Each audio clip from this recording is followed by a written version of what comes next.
And we're live, I guess, again. Good evening. I'll have to apologize right away because my webcam is just acting up a little bit. I'm not sure why, but it's really choppy all of a sudden. So if I'm desynchronized or I'm not talking directly live, see if I can figure that out. It's working just fine earlier, but now all of a sudden it's acting up. It is a Logitech webcam, not the greatest one. So I'm not sure if it's just the software that has to run to be smooth or what's going on there, but yeah, it's all choppy, so apologize for that. I'll maybe take a look at it later, but shouldn't prevent the stream from happening, I guess. So welcome back, Asmodeus. We're a recurring character here now. So as you guys probably saw on the thumbnail, we're playing Heroes of Might and Magic 3, which I played a ton as a kid. I think I had a P2 300. Okay, so maybe it's just on my end or something. I'm using OBS for streaming, so maybe it's just there. But anyway, just let me know if it gets really bad. But I did buy the complete edition of this game because I think I played it in a less than, legal way back in the day, and then I ended up buying it because I liked the game so much. And this is the complete pack. That's the expansion packs. And honestly, I don't think I even played the expansion packs on this. It's one of those games that has just a ton of extra content. I just never got through it, so we install it and just maybe play the campaign. I'm not sure. Otherwise, we'll do a skirmish or something like that. So we're going to switch over to the computer. And we're doing this on the P3 this time. This is actually runnable on it says P166 recommended. However, that is... I have a feeling it's going to be a little sluggish on that machine. That's our backup machine, so we're going to go ahead and install it on the P3 and see if it works.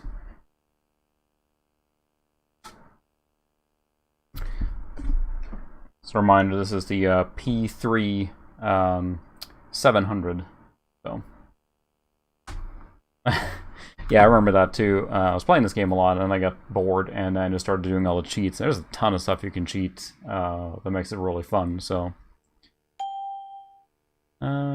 I do not want to install DirectX 6.1. Thank you very much. Next. Yes.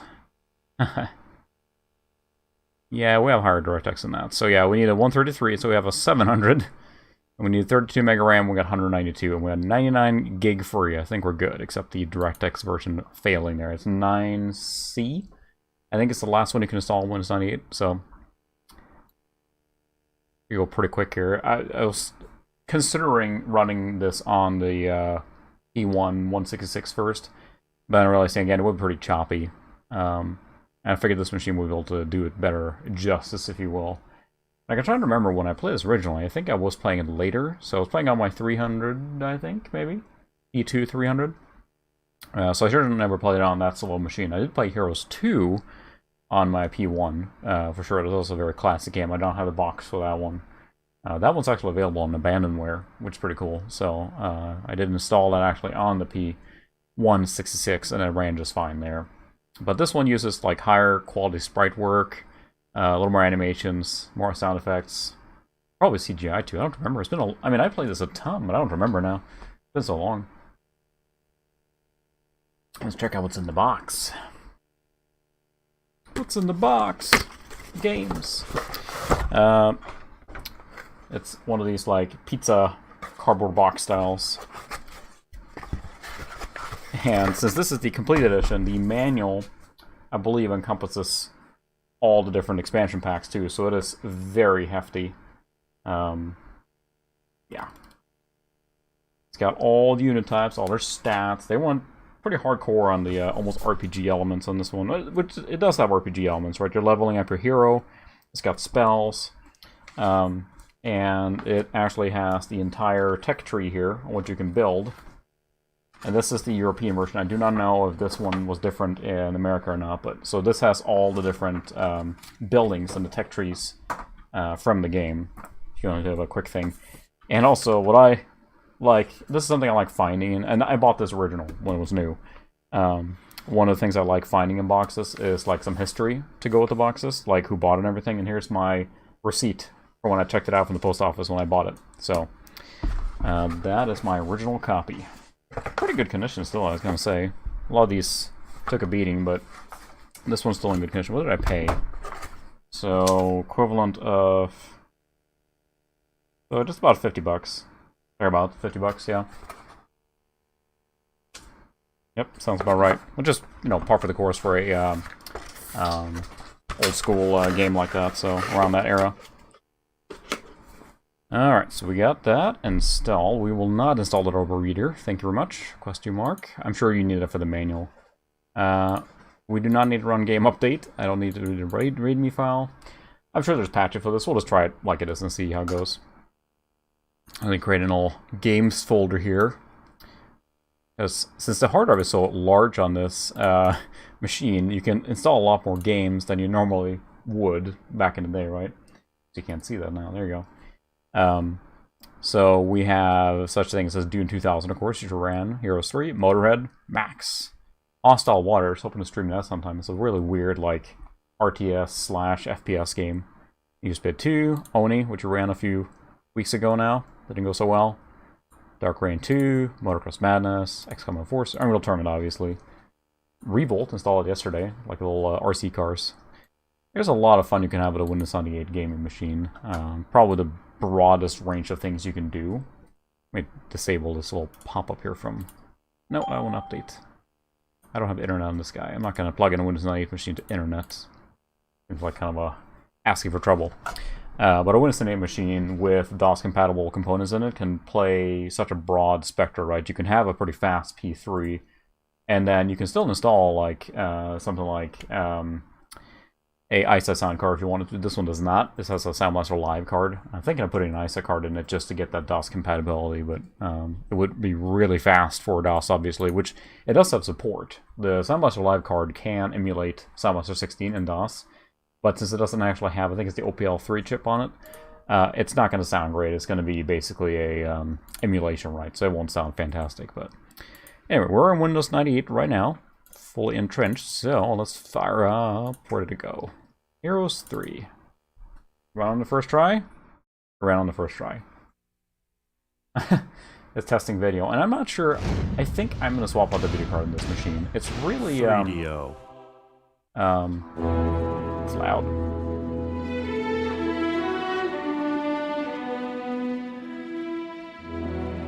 Yeah. You can hear it without being super loud. It's tearing a lot, and I know someone helped me a month ago or so. 7 weeks have passed since we set sail from Enroth. Slaves freed from our skirmishes with Regnan fleets talk of the turmoil in Arathia. I need some exposition videos. So you can probably tell it's kind of clippy and a lot of VSync problems. Seems like we did enforce VSync on this machine, so I could play 3D games at a certain refresh rate. Sorry, because the VGA to HDMI converter is limited. The ocean tides were kind enough to bury the fallen on its shores. And I'm not sure if it's that setting or not, but this is a Radeon 8500 All-in-Wonder Pro. And I think I'd already need a different set of drivers or something, because it's just really tearing a lot. It's not looking great. So I did have a Voodoo 3 card original in this machine, but I took it out. I wanted DVI out. Plus, I felt the Voodoo 3 was better suited and probably a slower machine. This is kind of overkill for Voodoo 3. Like, you're going to end up not CPU bound then, but then the graphics card is very much limiting it. And with a faster graphics card here, you still have that older compatibility, minus Glide, of course. But you can play much newer games, so... Yes, this was the mid-late 90s, so it's gotta be full motion videos, of course. When did this come out? Well, this is the collector's edition, or the complete edition in 2000, so I think the actual game, Heroes 3, probably like a 98 or 99 game, I think. Okay. Restoration of Arathia was 1999. Work of the dungeon overlords. Evidently, the wizards were prepared, but overrun. I'm curious too, because this is the original game only here. I don't know if it has the additional expansions built in or not. It's supposed to, but I've seen those units in the game, and dragons, I think, are the most powerful one for. I'm getting ahead of myself. If you haven't played Hero series, some of you probably have, but if you haven't, it's a turn-based strategy game where you're basically amassing or building a small empire. Fantasy, I think of set in what the fantasy. old You have road, different cities and my different son factions that Nikolai, build different type of and units, how and much you further develop your this city, world will carry me which from is where you now. produce your units, But and you also my pick up duty things on is an overworld clear. map with a hero unit that runs around collecting things. My father's I mean, I think they're up to like survive. 8 now, maybe? They're Raphael probably rebooting must it. And not fall to a its trend that enemies. seems to happen is that they make like 14 sequels, and then they get tired of having like the numbers on them and just reboot them. Also look at Doom. There you go. Heroes 3, Restoration of Arathia. So we have the campaign, and we have a single scenario. So I think, yeah, you have the Griffin campaign here. So the idea is you build your army as you go along and expand your, like the campaign has that, but it's really just a small set of skirmishes with some story in it. The actual skirmish mode is just, you get a map and just go to town, if you will. So our landing has confirmed both our rumors and fears. With the death of my father, Arathia's lands are being greedily divided by her neighbors. To win, you must locate and capture the town of Tyrannus. Your heroes will be limited to 6th level in the scenario, but your 4th strongest hero will travel with you the next scenario of this campaign. Alright. Yeah, I mean, that's the best way to summarize it. Turn-based Warcraft 2. We will start with the bonus of a new additional. Our initial landing has captured a devastating So, outpost. Information is scarce. yeah, in the and city, as we'll unreliable see at shortly, best. you basically Neighboring citizens have have structures fled that their produce your villages. monsters or army. Remaining survivors tell And conflicting stories. then when you fight another Evidence army, points to a you go into Naiad turn-based, invasion. hexagon-based, Rally local side-by-side, militia where and they train basically them battle quickly. out using Destroy all spells. hostile forces The you monsters have encounter. abilities, Assume things the like that. worst. Assume we are at war. Sure, story, got it. Yeah, it loads pretty fast on this guy. So, from Catherine Ironfist, Queen of Enroth. General, our initial landing shows evidence of an invasion by the dungeon overlords of Nigon. Yes, it is fantasy trademark, so we gotta have a dump of fantasy names. These people have been under Nigon military rule for the past 30 days. We assume the adjacent towns of Plinth, Mirham, and Trela are also under Nigon or Eofol occupation. More fantasy names. More fantasy names. Just like a dartboard of combination names. Other generals are fanning through the region to determine the extent of the territorial violation. For this area, your goal is simple. Establish a base of operations, rally local militia, determine the extent of the Nigon occupation, and find their invasion route. If you can secure their main base of operations, we'll be able to quickly eliminate any remaining forces. Good luck. Good luck. So, you have your hero. A little crash course here, but you have your hero, which can equip different things. And they have different types of specialties. They can pick up skills. They do have a limited amount of things they can learn. They pick up items that they can carry with them that improve their abilities. You gotta be careful what you upgrade them with or which things you feel like they need. That will kind of help you determine what kind of hero it is. It might be a hero that helps your units get stronger. It might be a spellcasting hero that can cast spells directly. In this case here, I think knights are kind of like an in-between. They're mostly for helping out your units. So, the level 1 knight. I think they're going to join me. So what you do is you click on the map to go around. Pretty straightforward there. And then events happen on the world map. And you have a limited amount of moves you can do on the overworld, which then ends your turn, and then the next turn starts. And that's how the game is played. And this is really fun network play. Very slow, and it's more like a Civ game at that point. So here you're running into archers, and they don't want to fight me, they want to join me, and that's so you can build your little army. And this is using up my movement points, which is fine. I'm going to run into town, which has the town interface, and this is where you can look at the units that are in the garrison. If you take all the units out, no one's defending the city, but that's alright. We will produce more. Okay, pikemen. Okay, so so these are the upgraded guys. So we're just going to do this. So each unit usually has 2 levels to them, and we haven't upgraded them yet, so can hire more heroes, and we can recruit griffins. Let's see if we have any. Yep, we do. And this costs money to recruit them. Griffins are stronger. So I gotta remember all the... That's a mage guild. Cast spells. Your hero must first have a spellbook. That will cost us 500 gold. Yep, that's right. We want to learn some spells. Spells are useful. They can haste your units, throw fireballs directly at them, whatever it might be, so that's really useful. I'm pretty sure I'm out of cash now, so I cannot recruit any more people. So we will exit town and go around and get some resources. So we're going to run around here, and you see things are like... That's just a movement. This shows a spot where I can actually go. So we're going to go down here. When you find treasure chest, you have the option to get cash or experience. Experience is almost always worth it because your hero gets stronger. So now it leveled up. So I think armor gives... I know at some point all these did. Armor, I think, just gives your units more toughness, basically. And then advanced leadership, I think, lets you move more or something like that. So we'll do advanced leadership for now. And the different classes or units or heroes can learn certain things specifically. So our turn is over. We'll click. It's funny how much this is coming back to me now just by playing it. Returning from Mirham, a scout enters the Caryatid courtyard and reports Mirham is under occupation by Eofol and Negan troops, of course. Alright, you come across an ornate shrine attended by a group of rotund friars. In exchange for your protection, they agree to teach you a spell, Scuttle Boat. You can take a boat and check it out. So one thing you want to make sure you do is capture different points of interest. And here, there's a sawmill which produces lumber, but I have to fight troglodytes, so... Oh no, they're scared of me, so they scatter. If they realize they're just totally outnumbered, they'll leave. I don't get any experience that way, but sometimes it's not worth fighting. So I get lumber automatically. And my turn's over. You know, I guess I did have a ton of resources.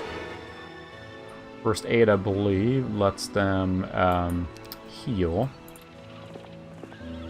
The Stable Master offers to provide your army with horses, increasing your movement for the remainder of the week. Yes, please. There's a lot of random stuff to pick up. And that's the cool thing, too, is on maps, you never really know, unless you memorize the map, right, what all you're going to find. So that's the cool part. One of your aides approaches and hands you a scroll mentioning that the scout who just delivered it will suffer from numerous injuries. You unfurl and read the scroll. Plinth is occupied by Eofil troops. Looks like there's a lot of bad guys around here. Your units replenish every day, basically, so... Or not units, but every week it increases. We also need to build more stuff. I forgot about that. So, now I gotta remember. There we go. So we can build more things here. We want to build something every day, and it costs resources. And it upgrades our town, lets us produce more advanced units. If you are joining us late, 15 minutes in, we are playing Heroes of Might and Magic 3, a turn-based strategy game set in a fantasy world, or as Asmodeus so lavishly called it, turn-based Warcraft 2. I think you can build one building a day, so we're going to keep cranking out buildings here. So village hall, there we go. So we can upgrade these things. There we go. Blacksmith provides your armies with ballistas. Red sword increases. Let's see. Town hall increases the gold you earn per day. So that is worth buying in the beginning. So we'll get that back pretty quickly. I do believe we can recruit more people now. So we're going to recruit our pikemen, our archers. That way there's something in here. And I can go back and pick those guys up, but we're going to check out these things first. Goodness, no one wants to fight us. Yes, I would like to recruit pikemen. Yes, we're going to fight these guys. I don't want to do a fight, so... Hey, Ted. You're back. Yeah, repeat everything I said over the last 5 minutes. Just imagine me blathering about this game, and then you got it. Pretty much it. And welcome back, Ted. So, let's see. There is a way to see the grid here. So, this turns into a turn-based game now. I mean, it was turn-based before, but turn-based combat. One thing I want to do is... There we go. I want to do the movement shadow. There we go. So I can see where they can go. And see it's hex-based. And you basically can then move your units around. You have to attack accordingly. So the archers are good. This guy here, they hurt him quite a bit. without even them coming to me. The idea being to wear them down as much as possible before they get to you. Evening, Brian. Welcome all. There we go. It's funny, my brain almost goes on autopilot because I haven't played this in years, but I played it just a ton. So something good can happen to your units depending on your hero if they're in a very overpowered scenario where they're just destroying them. If you get lucky, in this case, I got another turn, which can make or break the game, basically. Now I can fly down with my Griffin and attack them, and they can always fight back if they survive, but if they don't. So the number indicates how many are in there, so they're representing a horde, so it's not like, oh, there's one pikeman. If it says 1, then it's 1, but if it says 20, then it's 20 pikemen. There we go. Defense skill, we will do with expert leadership. And now we can do, there we go. From top of the observatory, you are able to see distant lands. So I can see a little bit what's around, but I don't know, I love the fantasy theme, I guess, when I was younger. And just how it's got the right balance between like micromanagement and like just normal play, if you will. It's just really engaging, and you just kind of get stuck in it pretty quickly. Leading his Griffin mount, a scout bearing the cuts of arrows and harpy scratches approaches, kneels, and delivers his report. General, Trelia is under the strong hand of Nikon monsters. Is there any place that's not occupied here right now? Because that'll be good to know. Alright, we need to remember to build stuff too. So let's see. We will go to the village hall. We're going to upgrade Archer's Tower, I think, because let's see, what do we need for that? I need a blacksmith too, so unless we build more and more buildings, I don't think the blacksmith itself gives you, anything in particular. And what we can do also is we can recruit another hero to sail around and grab resources. A good idea. So where's the tavern again? Aren't forgetting guild. Each faction has a different type of city, so it looks different. So that's pretty cool too. It plays almost identical, but it just looks different enough. There we go. Level 1 knight. Or a necromancer. We'll do the knight, I guess. So she has some units here. We'll merge our units together here. So they have those. There we go.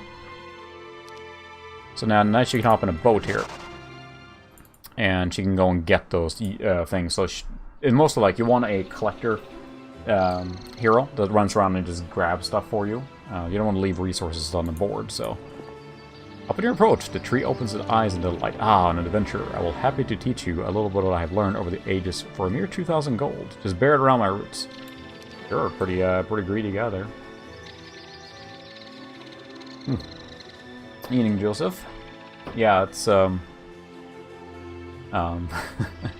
this game is like I think most people that play this really liked it, or they didn't. It was not their cup of tea, but I got really stuck into it.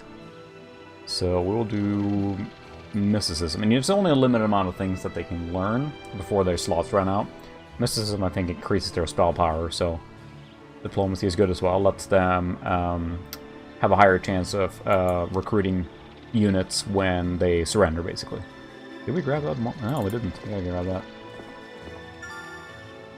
Yeah, it is very slow. So I was in high school then when this game was out, basically, so I had two computers networked together via null modem, and we played it after school. Me and a buddy did. And then also I played it a lot by myself too.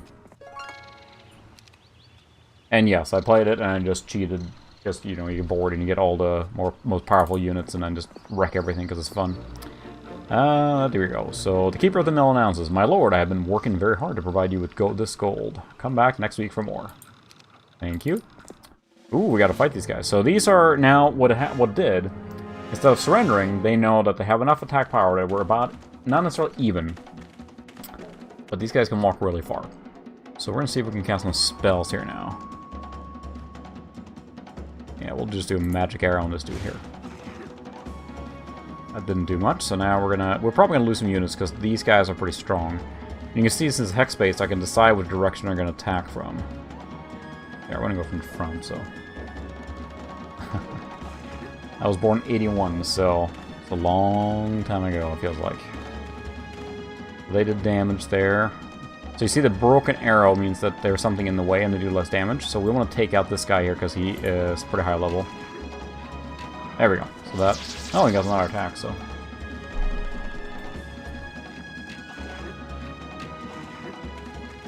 The idea being is that if you have a lot of good, strong ranged units, you can attack... Oh, so then he got a first strike there, which killed one of the griffins, but they do fight back, so that does help.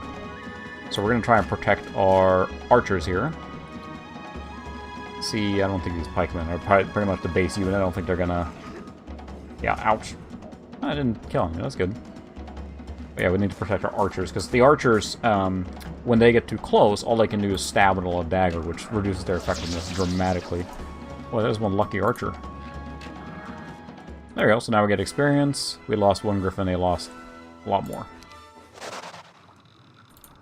See what this is? You come upon a camp of mercenaries practicing their combat tactics. They welcome you and your troops and invite you to train with them. Bonus attack skills. So, half of the game is to run around and upgrade your heroes and things like that. And the rest is, you know, using those heroes to wreck stuff. There, we're just grabbing all the freebies floating around here.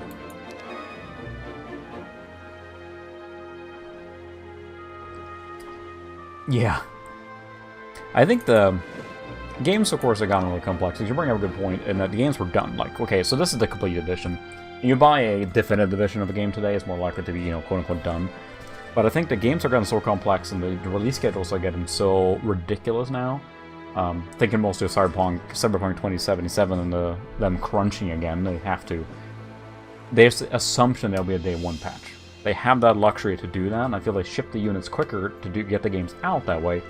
But then, all but guaranteed, there's a massive patch. How many of you have bought a brand new game today on, you know, PlayStation or Xbox, whatever, and you come home and you're going to play it, and you assume not only does it have to install, it has to patch and all stuff, and you basically make the assumption it will be a few hours before you can play the game. Like, I don't know how many times, like, I bought a brand new game, it arrived or something, okay, well, go ahead and kick off the installation, or, you know, plug it into the console before dinner. Download dinner, then you're able to play it. Because there's nothing worse than at the end, sitting down and having to wait like an hour and a half for all the installation to finish. Especially either base PS4 and it's not fast, right? So,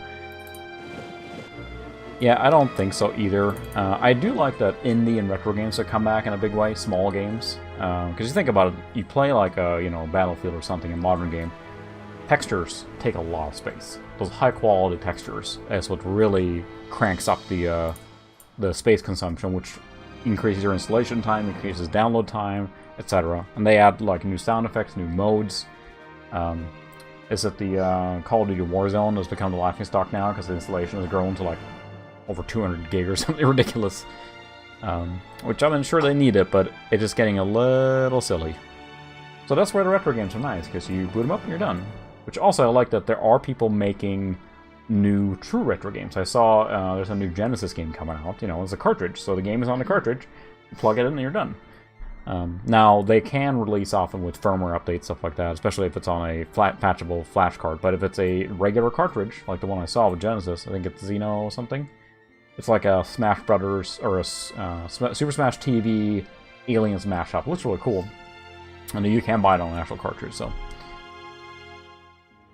Yeah. Can you rent games from Redbox, right? But I imagine if you do that, you're pretty much just patching.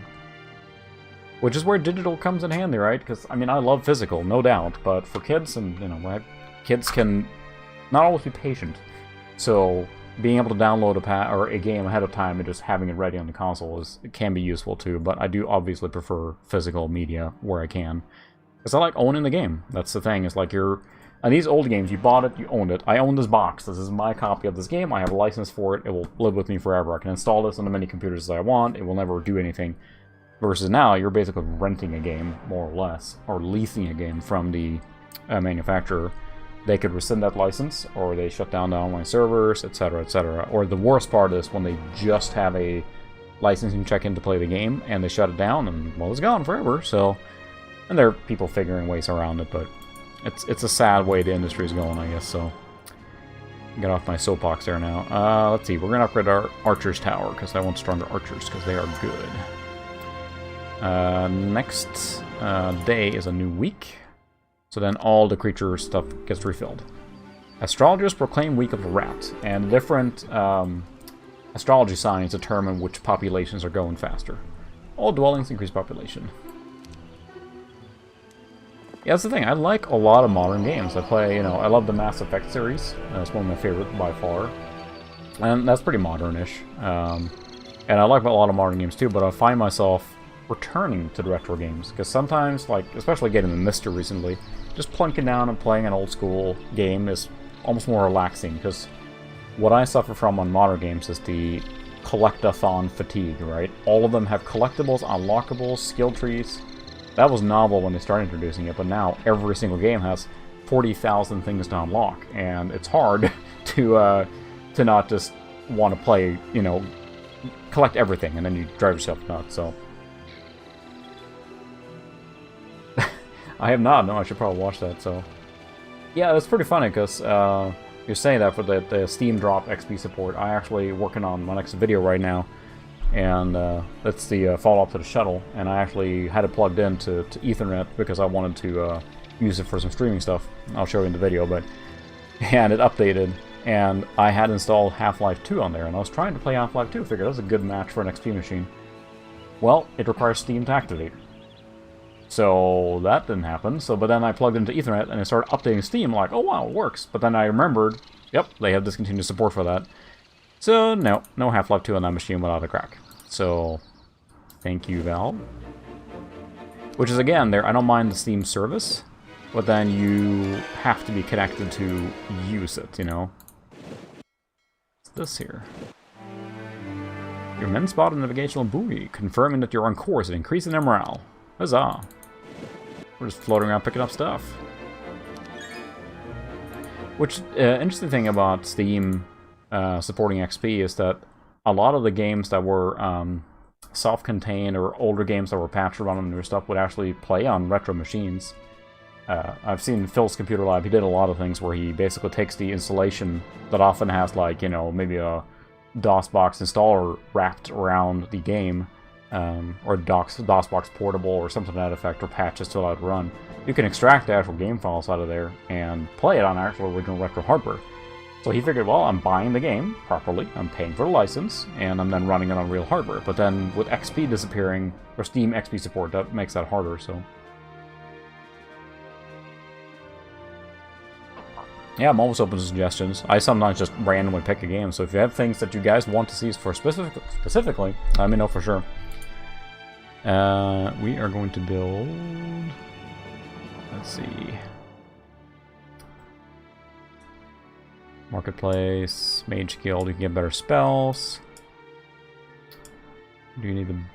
Let's build the barracks. There we go. Now we should be able to recruit some more units here. More pikemen, more marksmen, griffins, swordsmen. Sorry, I'm flying through, but I'm just recruiting a lot of units, so that's part of the army, but there's no hero here, so they can't pick them up, so I need to run back and collect my little army. Our turn is over. So let's run down and get some more dudes.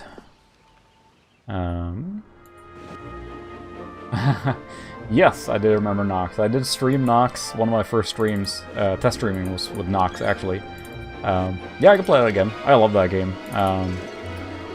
You pulled a shipwreck, survived from certain death in unforgiving ocean. Grateful, he rewards you for your act. A kindness by giving you legs of legend. Yeah, they should have released an offline patch. Special, but, I mean... I don't know. It's hard to say, right? Because on one hand, you want them to get money for the product. That's fine. But it's just they're making it so difficult or near impossible to use that product. That's where you get... Everyone remembers Spore, right? Or the stuff that come around that. It was just a disaster because of the whole debacle with the DRM that was on it. That was just awful.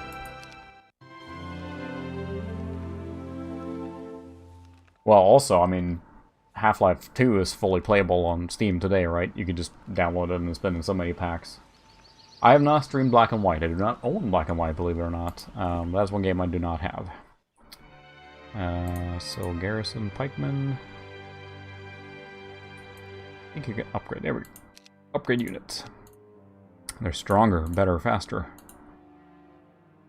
Can I upgrade it? Oh, so this is guy I need to upgrade. No? Oh, I don't have that yet, so there we go.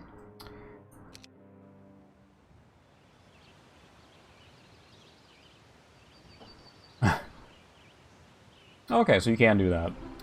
It seems like GOG is better with that, encapsulating that you can actually copy the actual game files out of there. And I mean, you're doing it legitimate. You're paying for a license, and I assume who owns the licensed Pirates anymore? Because I mean, that was Microprose, so I don't know who owns the components of Microprose anymore. I can't remember who bought them. But that feels like a legit way to do it. You're giving money to, hopefully, royalties to the developer and all that stuff. So it's not going into piracy, you know. And honestly, I mean, no one advocated, but I mean, in theory, you could buy it on GOG and then pirate it. You're technically paying for it, so. Yeah, yeah, that one's probably going up in price. I have an interesting relationship with the Peter Molyneux God games, as I would call them. I'll just give me a whole bunch of stuff here. I feel Black and White. I played it when it came out, and I did not own it. And I remember having played Populous, Megalomania in the same vein on Amiga, and Powermonger. It was like the natural evolution of everything Peter Molyneux wanted to make happen. And Black and White, I think the biggest thing for me was the lack of interface, like to draw and everything. It's a really interesting title. I did find it very unforgiving to play. Yes, the Fable 2 is phenomenal for sure. I can disagree with that one. Great game, kind of the perfect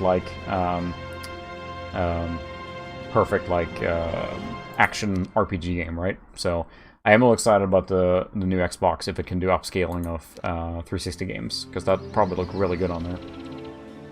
Yeah, CD Projekt Red started GOG, and I mean they have been very good as a developer to not be evil, right? They have been giving us stuff free. They have empty. And then they have the storefront where you can just buy games and you own them. Like the big thing with GOG, right, is that there's no DRM on the games. Like as you mentioned here a second ago, Joseph, that you can copy the files around, and it's portable in general because there's no DRM on it. It never has to check in, which, I mean, even any modern game you buy on there, I do not believe it has DRM. And I've seen like packs of like XP games or Windows 98 games that are just like that little circle that basically someone just copied, and I think that they are trying to be like, hey, we're honest, here's a good game, and if you want to pay for it, there you go. You know, they're not trying to screw over the consumer, which is, you know, it's a nice thing these days. We need a Griffin Bastion because we need to build some Griffins or upgrade Griffins.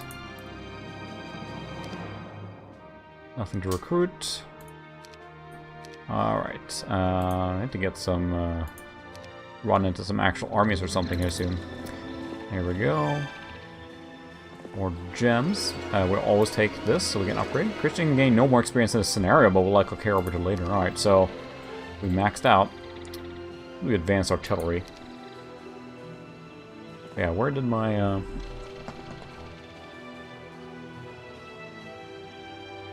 I need to organize my collection. Yes, I do own Nox. I bought it. This is the Scandinavian version again that has the Scandinavian title. This is a heavy booklet. The thing with a lot of games that were released in Europe, they came on with multiple manuals for the different languages, and ended up being just ridiculously. I mean, this is just, these are the full-size manual per language over there. And it feels so silly they translated all that, but you know, it is what they did. This one comes with a pretty cool thing because it has a little pop-up thing that has the keyboard shortcut. So, and for some reason, the Outcast manual is in here. I'm pretty sure that doesn't go in there. But yeah, Nox is a really good game. Played that all the way through. I think it's a wizard. So it'll be fun to play that again. It's a different class, so I'll probably stream that someone too if you want to see it. It's the best Diablo clone that never went anywhere. I love the world building in it. It was really cool. Westwood just made really good quality games. And I like the fact that there was so much alive in that world. You ran around and there was like a whole town that was alive, basically. Or it felt like it. Still picking up stuff. Ooh, it's a shipwreck there. There's the town, so that's where we want to go. I think we picked up everything we can here. So...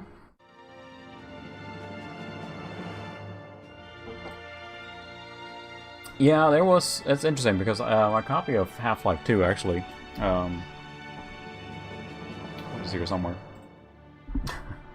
And also was on CD, and it was interesting because everything else was on DVD at the time. Half-Life 2 came out, but it was cheaper to buy the CD, and I bought the CD version because it was cheap. And then I was sitting there just flipping CDs. I mean, I think it's like 5 CDs or something like that, which is not fast.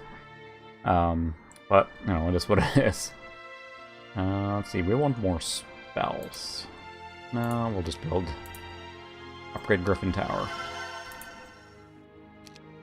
So what I'll probably do now is, well, I'll try to go somewhere. This guy is very upgraded now. Defense skill. I'm gonna try and go pick a fight now. What I'll probably do is get the other hero. And I did this a lot back then, was to use the second hero as the ferry hero. They're carrying units to your main army, so your main guy doesn't have to go back all the time. That's a good idea. Stables increase the land speed of any heroes that are visiting. So you need to go back all the way here now. It's going to take a while. That's fine. You can leave the movement in there, so then next time now you can just press the button to keep going the same path, so you have to click again. But that's the thing, as I'm finding myself now almost rediscovering all these retro games, and that's why it's so fun for me to stream this stuff, because like I'm gonna play these old and just, you know, either reminisce about a game or try something I haven't, like Ultima last week, which was eesh. It's fun to explore that stuff versus modern games. It's not quite the same. No, we don't want to pursue them. Thank you very much. Ooh, Griffins, yes please. There's so many retro games to explore now. I don't need to trade any resources. So the big thing, as you can see down here, I have resources at the bottom bar. And you may have certain maps that have a low amount of resources you need, so you have to trade or kind of finagle that way. Let's see, we'll do upgraded monastery. Zealots, yes please. They're casting mages. Yeah, especially with the Mister now. It's really hard not to play the retro games. And I'm trying to get like more okay with that. I always have the fear of missing out, which makes it so hard to play these massive open world games. Because there's too many things to do in those open world games. Like I mentioned Assassin's Creed Odyssey, which I think is probably the worst example of that, because there's like a billion things in the game to do. It's a good game, but there's just too many things to do in the game. And that's what just, you get like overwhelmed by choice. And it makes it so that you don't really know what to do. Guess we'll grab the cash now. You enter a rickety hut and talk to the mission who lives there. He tells you of a place near and far which may aid you in your journey. Ooh. There's an eyeball. Eyeballs. And I think there's a map editor for this too. And I remember you could download... there we go. What's this? Star Axis. Let's run up here. Alright, now this will be my shuttle lady here to carry units. Let's see, you'll help your speed in travels. Alright, let's see. We got lots of good stuff now. Upgrade. Upgrade. Upgrade. Now we're going to recruit everything here. Max. I'm going too fast. Just tell me to slow down. I'm just gonna... That's what happens when I play these turn-based games. I get in the zone of like, I gotta, you know, get this done, finish this. Like, it's a one more turn scenario.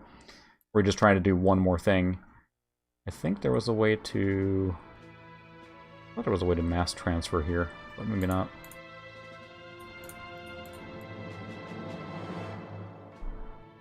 What we'll do is we'll split this.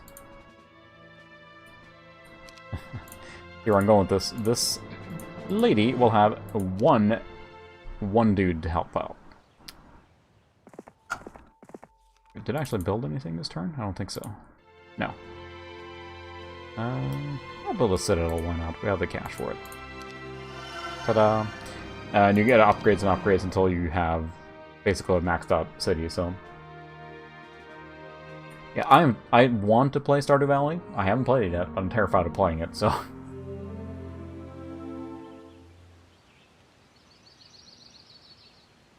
Yeah, that is the thing. Especially, I mean, the problem with that is just the DLCs and everything. There's just too much money in it, you know. Pack of Horned Demons, and the pack that says there, that gives you an idea how large it is. And there's a gauge, I think, in the manual that shows like how much is each. But just run up there. Should probably transfer our move for a fight there. And you get a sense for sure. I think one game that comes to mind, I never finished it because apparently I'm very bad at finishing games, but it was Deus Ex Mankind Divided, which they clearly was hoping was going to be a bigger success than it was. So they very clearly left out parts of the game, no denying that. That was going to be finished later with DLCs, and they just never got around to it, and, you know, that was that. So, there we go. We're going to have to trade these guys out. Yeah, the problem now is I have upgraded dudes. Ooh, what do you have here? Increases magic resistance. Increases the growth rate for second level units in that town by 5 per week. By hero in a town, that's pretty worthless, but we will take the Griffins. There we go. But yeah, so then a lot of games, especially that one, nah, we don't want to engage them. We got enough experience. Good. So you see, there was kind of almost a gatekeeping thing behind there. No, I don't want to accept. No, I am apparently overpowered now because everyone's just running as soon as they see me. Which is fine. This is fine. Versus then, like in this game here, right? You bought the base game, that was it, and then there were expansion packs, and expansion packs were expansion packs. There were, you know, big things, often with their own boxes, things like that. You didn't need to pay to unlock parts of the game that were there to begin with. And you know for a fact that a lot of times they have the parts in the game already, the assets. I know that they've figured that out sometimes, where there is stuff for sure in the game that they just aren't unlocking. I don't want the demons. Boy, everyone's just cheesing it. There's a monolith. I wonder where that takes me. Back to town you go. So there's that appeal of booting up a game knowing that you have the whole experience in the game. That feels like that's kind of a thing that's not a thing anymore, unfortunately. What do we need for Portal of Glory? This town cannot build a structure. Fine. Portal of Glory is just angels, and that's the most powerful unit these guys can have. Everyone has the most powerful unit, if you will. There's like dragons, you have, I think, devils from the Hell one. Let's see where this portal goes. Uh-huh. That was a two-way. Not a two-way. So this is a secret area now. Artifacts are good. They do increase your power by quite a bit, so we're going to grab all artifacts. Yeah. Yeah, that's the thing. I do enjoy when they have codes and unlocked, like, special stuff. Some games do that still. I'm trying to think of something off the top of my head now, but... building lots of stuff now. So, can we recruit? No, we got everything already. Champions. Go.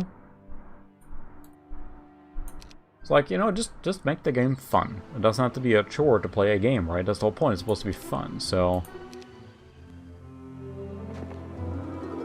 yeah. Skull Helmet. What does that do? Knowledge skill by 2. Nice. Nice. Ring of Vitality. Oh, yeah. We're on a shopping spree here now. And now we are very out of gold. So let's go back to this place here, because they had gold, I think.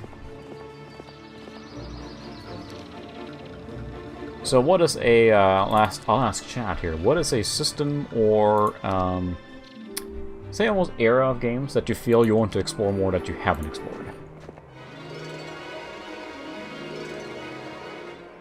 One of the worst games? Oh boy.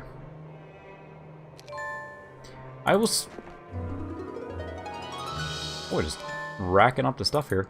Trying to think of something bad. I think that mostly the bad stuff out on console. I was fairly lucky when it came to PC, mostly because, I mean, let's be honest, piracy was pretty rampant, so you could often try games before you bought them, or demos. I don't think I bought any physical games that I was like, wow, that just, you know, made me sad I spent money on it. I'm sure there were some, but I'm trying to think really hard right now. I have this town almost fully upgraded here. Well, yeah, Superman 64 is pretty legendary, so... I think. I'm trying to look at the games I have. But yeah, I was pretty picky about buying big box games. I mean, I bought a lot of them, but...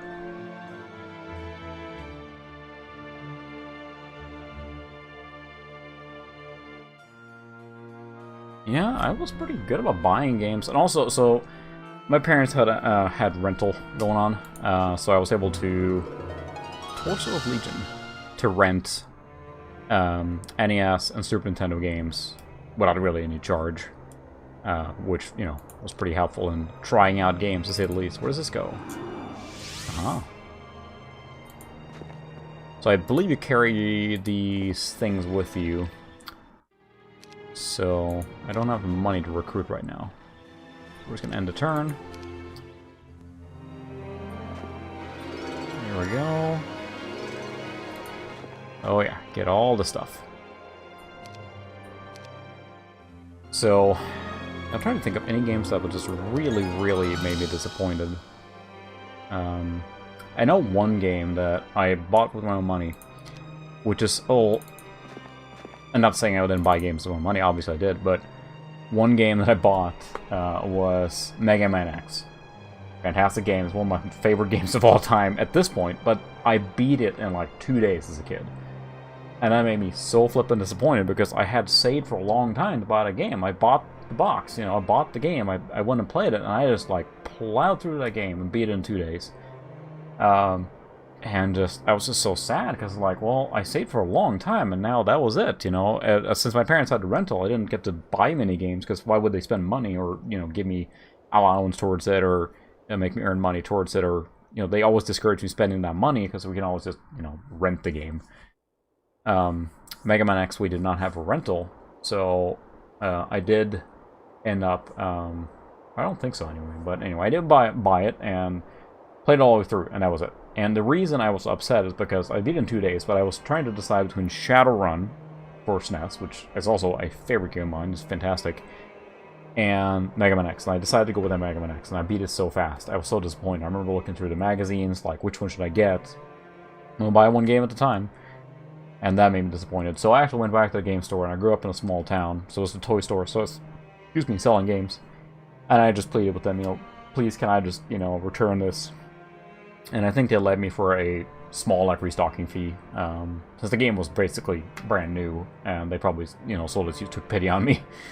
So, then I traded out for Stunt Race FX. Guess which one's worth more now, today? And I have the PAL version still of Stunt Race FX. I did buy Mega Man X back later, because I realized many years later that I was an idiot for trading that one in. So I do have the box for that, which I bought before the retro craze got nuts. I bought it complete in box for like, you know, 20 bucks from England at the time. Again, that was before retro went just ballistic in pricing. So that's my probably biggest disappointment. Yeah, there's that part with sequels. Either, you know, not always better. In other cases, it is better. Like, look at Warcraft 2 versus Warcraft 1. Warcraft 2, I think, is a phenomenal game. Warcraft 1 is certainly good, but I don't think it compares to Warcraft 2. Blizzard, I feel, in general, has a good track record of making good sequels, but we're not going to talk about the MMOs, I guess. There we go. Now, this guy is just kitted out, so...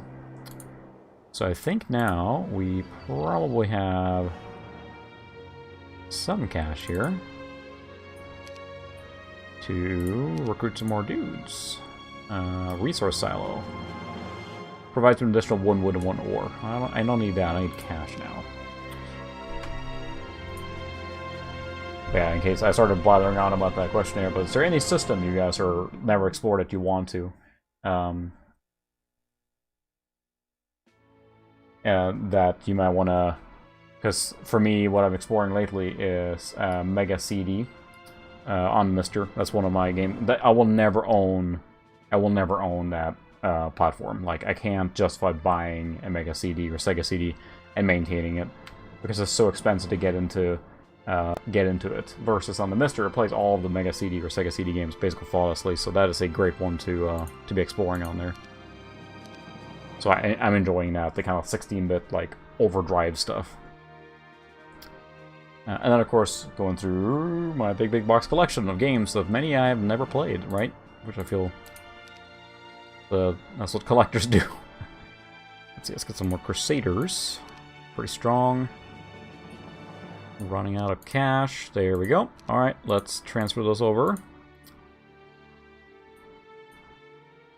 And we will run... Oh, you're way up here now, right? I assume that portal's going to bring us back, so...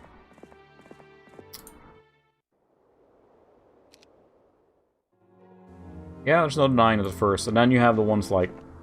I don't want to say one-hit wonders, but it would be the... Again, the Nox, right? It never went anywhere, which is sad. Just the first game. Yeah, 3DO is... it is very expensive. Like, I'm thinking of 3DO, CDI, which is more like niche, but 3DO I would love to explore too. I don't know if they're working on a Mystic Core for that or not. I don't know if that's feasible. I know people are clamoring for the CDI for some reason, but that was probably not the best one. It did come out with a full Neo Geo CD library, which is pretty amazing. Heroes running around there. Pegasus population doubles. Well, that's alright, they don't need any Pegasi. We grab some more gold. I mean, I'm kind of going overkill now on everything here to build up my army, but I think I want to, dang it. So we're going to try and deliver the army here now. And then there'll probably be a furious battle where I'll just steamroll them, we'll see. Because there are some games on 3DO, like, you know, I don't know, Need for Speed started on 3DO, right? You have... I know there was a Road Rash on there too, right? That wasn't just on Genesis, and I don't know. There's a lot of cool titles that I feel are overlooked because they either came out on a weird system or something. And also libraries that, I mean, I never had a Genesis growing up, so that's part of the allure for me, is exploring a Genesis library. There we go, we'll replace that. Do that. More archers, please. Then we will take our... Yeah, I feel that, let's see, 8, 15, at least do more damage, but they're so much smaller. 20 to 25, damage 3 to 6, they're pretty weak. Alright, we will put these guys in here so we can upgrade the other guys. We'll take those back. There we go. I'll just give you all the gear here.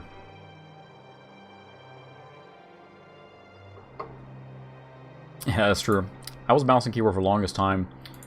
I was thinking of doing a little video series of like almost my... Reward you with a bag filled with gold after escorting her home. Oh my! I don't know what kind of escort that was, but a noblewoman. Alright, well, that's fine. Seems like something out of The Witcher, but I think that just generates gold. Yep, there we go. Nice. Just so much equipment here.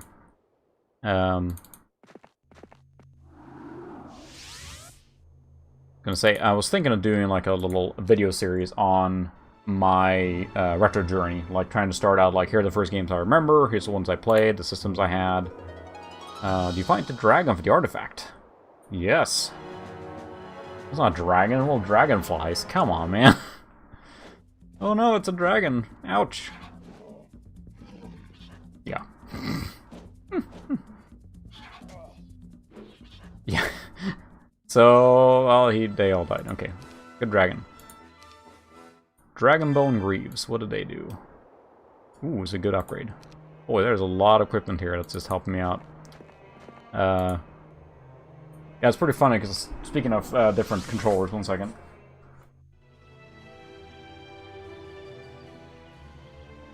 So I found this at a Goodwill, and I think they were trying to sell this as a, originally, you know, the most advanced way to play 3D games, and it's like a joystick thing that can move in every direction. The intent was that you would play 3D games with that. Yeah, for directional control, pulsating tactile feedback. And I don't think... I haven't tried it yet. And it's not complete in box. So it is just the unit itself, and not a driver. So it shouldn't be hard to find that. And it just looks ridiculous. I think it was not a success. It seems like an LGR oddware almost, but it was not a success. Yeah, it died out because it looks ridiculous. Why would you use that, basically? There's more resources down here. But I'm anxious to try it out sometime. We'll have to do a video. But anyway, I'd like to do a video series and just on Collar of Conjuring. What does that do? Duration of all your spells by 1. Not as good as the other one there. You want to fight the Pit Fiends? Sure. Oh no! There's 1. Whatever will we do? The Griffin will guard. You will guard. You will zap it. Dead. Yay! Cards of Prophecy. Cards of Prophecy increase your luck by 1. I don't think we need that now. I don't think we need more... Well, we'll do this. Luck is what can give your units another turn in combat. It can be a really, really good thing. So I don't want to necessarily skimp out on that. Should be able to grab some gold here. Probably upgrade this hero too a little bit. I don't know if this hero carries over, but it probably does. Nope, we cannot find a Legion of Hellhounds because you have a very, very small group here. But it will be fun, and mostly nostalgic for me. I'm not going to lie and say it's not. Basically, Crown of the Supreme Magi. I don't need that, though. Thank you very much. Stamps his foot and ignores you. Fine. Alright, well, that's all the gear. Let's go and actually maybe fight something. It would be a fun nostalgic journey for me to remember, like, starting from scratch, like, here are the console or computer I played on, and work my way up to modern. And again, that's purely selfish nostalgic reasons, more than anything. I think everyone had a different retro journey, and which things they had, which things they played, which things they had access to, you know. Never know when... It's funny to hear other people's stories, because never know when, like, oh yeah, well, that really obscure console, whatever no one else had, and... Alright, let's go and pick a fight.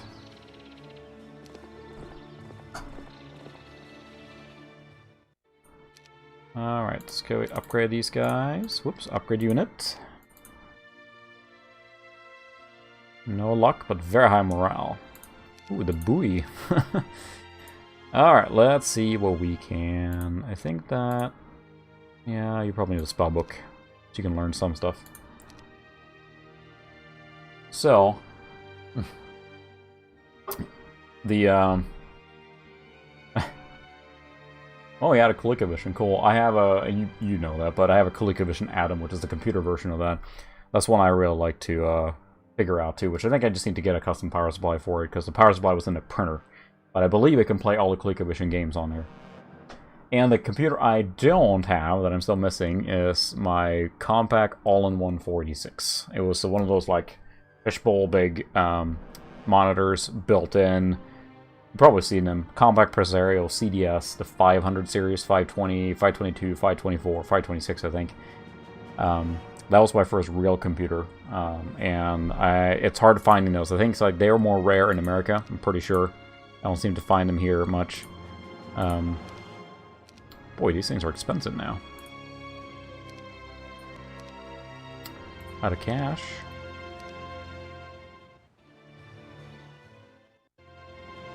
We'll run these guys up here. So that's probably the most one I'm missing. It would be really cool. I'm kind of kicking myself now, obviously, but my dad had a IBM XT machine, I think, that he did some bookkeeping on. And that was my first real computer. Those are really expensive now. I had a Model M keyboard and the whole shebang, but, you know, I didn't think anything of that back in the day. Whatever, just old, just get rid of it. Not so much anymore, but... Lots of Pegasi. Well, we're not going to fight those guys. Here, have some more of my stuff. There we go, we're getting a pretty good army here now. So I have 2 counts of pikemen here. Interesting. Oops, I don't do that. Need the archers for sure. Oh, you can take this, I guess. Here you go. Enjoy my leftover scraps. So, let's get some luck. More gold. You can grab that sulfur. You get all the best stuff. Now, I believe this will basically open up the rest of the map here. Sign. Let's see what it says. Murham West. Carroted. Follow the mountains east and south. No, I do not want to pursue and engage them. We're going to start taking stuff here now. The thing with this, that now I open up the door for the other hero to come through, and if you don't do anything, they're just going to plow right through it, so... Yeah, I mean, a lot of people had some really old computers. There's a lot of, like, not real computer systems, but, you know, you had all this weird, like, Pong, which is often just an electronic device and not an actual computer. It sounds silly to say that, but it basically used just a circuitry to produce, like, you know, a Pong effect, if you will, and nothing else. It didn't actually have any real computing power, if that makes sense. Oh, hello. Ooh, that guy's in there, too. I don't necessarily want to fight him in there. That would hurt, probably.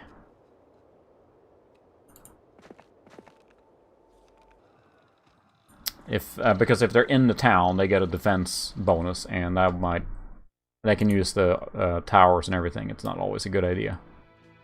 Oh, there we go. That earns more money, so we'll buy that. That's worth the investment.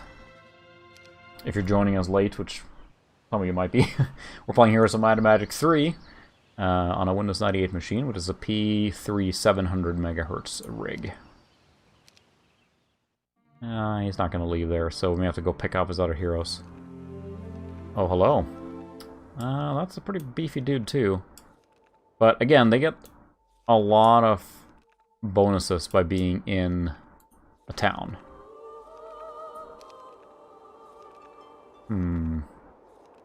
Well, we should get that, a spell power, so... See if we can get some more arbiters. Upgraded everything, I think, here now. Yeah. That gives you more stuff, but I'm not sure on resources.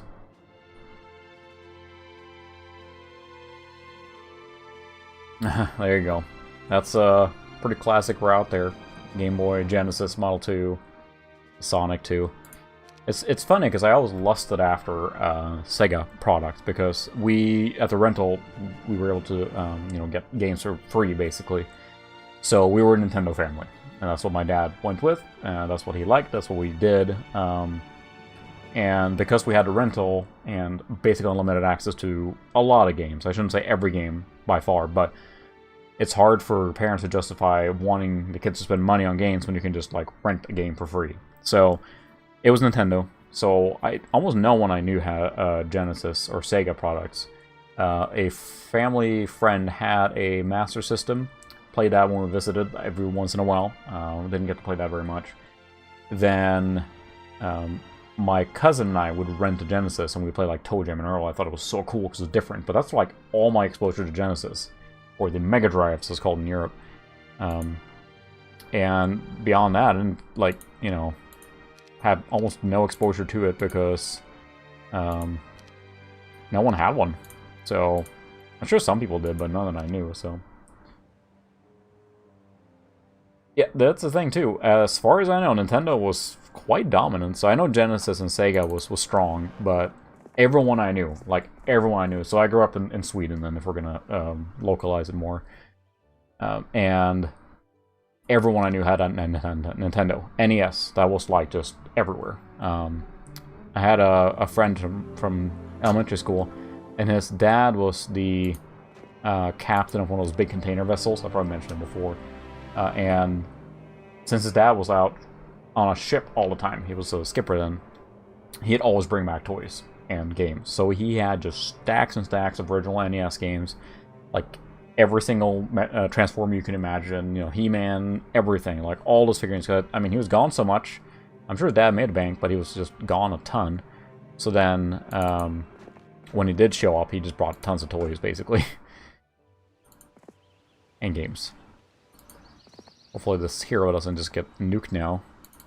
But if it does, then at least... Nope, he's not leaving town. Let's see, can we fight this guy? Let's find out. Alright, here comes the first big battle. And it's not going to be super easy, but we have, I believe, the numbers. Let's see what spells we have. We have haste. That's good. That would increase our speed. Let's do haste on this guy. Let's see, does he have any archers? Oh, he spell absorbed it. Never mind. We're going to send this guy right in the fray here. I was hoping... I don't see any archers, though. These guys shoot. These guys shoot, but I can't get there. So we're just going to attack this guy. Go right in. That should hurt him pretty bad, yeah. That loses a high number, then, because they're a pretty weak unit. So I'm going very aggressive now. I'm going to loose a lot of stuff here now, I think. So I want to select the ballista. Can I switch order? I can wait. There we go. Yeah. I mean, there's no denying the Super Nintendo is a really, really good system, so this is hurting a lot, so we're gonna do that. Kazam! Blind on marksman, that's not cool. Not a marksman can't shoot. So yeah, this is gonna hurt our army pretty bad, so I can't believe how much of a armies that guy has. So we're basically using our little can I do haste this time? Heroic cast spell just around, never mind. So that's what I've been doing now lately, of course, is exploring Genesis library, because there's a lot of really cool stuff.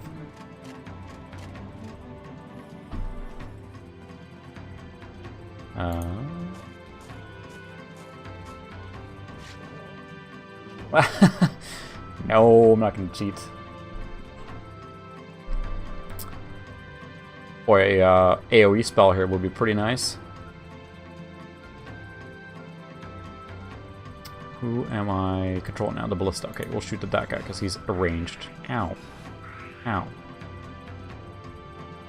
Now I can heal someone. And the heal doesn't return units. It just heals someone who has actually been injured in that unit pack. So we'll do that. That can be helpful. Now we're going to charge. I think this guy does more damage the further he walks, so he should be pretty good. He's charging. Yeah, there we go. I did a good solid chunk there. So, let's get this guy out of this little group here. Although now I blocked my way here. I'm not very smart. The Griffin's probably toast. There we go. Gets another attack. That's good. So we're going to fly up here and attack this guy. I'm using as a raiding party here. That means that they can't shoot, and they usually do much less damage when they're close proximity. That's a lot of Griffins. We're going to take care of that guy so he's done. Because, of course, if there's a unit still there, he's still doing damage. His morale is low, which is good for me. We should fire at the Griffin. They have a lot of health. Ooh, another shot. That's good. We'll do a spell, too. Let's do Magic Arrow on this guy.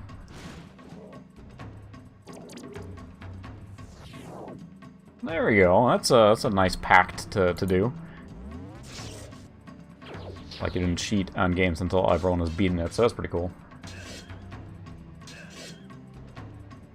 Alright, we're sending in the halberds or the pikemen now. They don't do much damage, but you have enough of them, they will do enough damage, to say the least. Oops, there goes my Griffin. It's fine, it's fine. Send in more expendable troops. So yeah, then we'll have to go back and replenish our stocks, but this should hurt their army quite a bit. But I still don't want to necessarily fight him right in the town, because that's going to hurt me really bad. With the wall, and if you have fortifications, you can do a lot of damage. Heal that guy. We might just go back and lick our wounds after this, so... In order to cast a spell. There we go. Nice draining mana, that's what's happening. Douche. Yeah, that is a, it's like a ranged unit for like the swamp ones, or maybe it's the ranged unit for the, like, Ogre Town? I can't remember. Think about it this way, this is the campaign, and we're not through the tutorial yet, basically, or the first stage. This is not a fast game. If you have an aversion to slow games, then yeah, this... You get a lot of hours out of playtime. Cast blind, that's not cool. Thick fight. Can I cast another spell now? No. Really want to get rid of those niggas there. Crusaders. I guess we'll heal this guy, see if we can make him stay alive. This guy's blind and can't move forever. Do I have the spell or cure? All negative spell effects. Yeah, these guys have been blinded forever. Should have healed them sooner. I'm just gonna retrieve this guy, see if we can make him stay alive. That's just one unit, but still. Maybe we'll distract him a little bit. Now get rid of that guy, finally. There we go, now we're talking. A 104 marksman should do quite a bit of damage. Yeah. So long. I'm casting blind. Yeah, he's just going for it now, and it's not going to work out in his favor. There you go. This one just has things to tell you about the Kindlars. It's a big stupid jellyfish, alright? Yeah, I play Mass Effect a lot. Oh great, go hide in this corner then.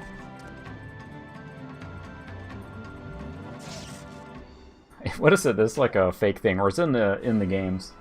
There's like the yeah, that's right. You take part of like a studio recording for a Hanar like action movie. Enkindle this or something like that. It's, if I remember right, it's pretty amazing. Whoa! Apparently we picked up a lot of junk from that guy, but we need to replenish our army big time now. So let's mosey on home. Need more cash. Still not leaving their town, and I assume they have a pretty big pack. Not a huge army there. That was clearly their primary army. So we're gonna run around and collect some stuff here while we wait for our... So the cool thing is that you don't have any anything you have to worry about as far as healing the hero itself. It's just their army. So yeah, they're not leaving. Give me stuff. So I'm gonna take all your resources while you're sitting there and hunker. So, what can we buy? Got all the spells there. We need more griffins, but I think I don't have enough money. Yeah, okay. I'm just gonna hang out here for a little bit and collect my army, because I need much more units now to take over that town. I don't think he's gonna leave anytime soon, so... That means I can steal some stuff.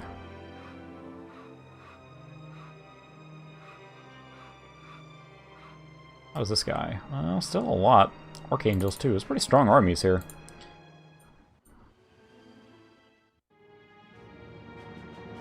Yeah, the delay with you typing in chat. I'm thinking of switching to Streamlabs. So this is OBS. And OBS, what I have in the corner that you're seeing is basically a frame of the pop-out chat from the YouTube streaming panel, which is why there's a delay. So when you type something, it takes a few seconds for it to show up, which is why it's not instant. So Streamlabs, I think, will get around that, but I'm still in OBS, and that's my getaway of doing it. I'm still learning. So that's why there's a delay, if you're wondering. I don't know why there's a delay per se, but it's just a function of having basically a stream window. That there's a browser view to a popped-out chat window, so that's why. I said ghetto.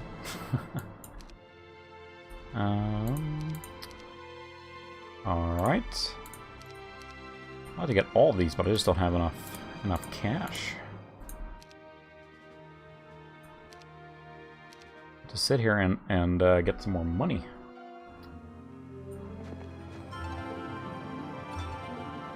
Spell power. So what are I left? That's a pretty strong army there. Horde.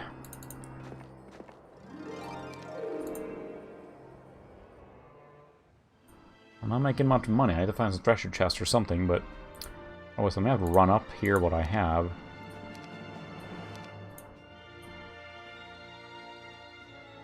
Yeah, I'm going to go ahead and transfer this up here so we get something going, because I'm all worried that they're going to attack, so... You got to plan your punchline before, you know. But yeah, I think I'm going to switch to OBS at some point. I just didn't want to... What I always seem to deal with is, like, right before I'm going to play, I was sort of like, oh, crap, I got to mess with this stuff, and, like, then I mess with something, so... Yeah, thanks. I've been working to try and get a better one. I'm hoping to do DVI capture at some point, too, to make it even cleaner. I'm not quite there yet, but... We're going to run over here.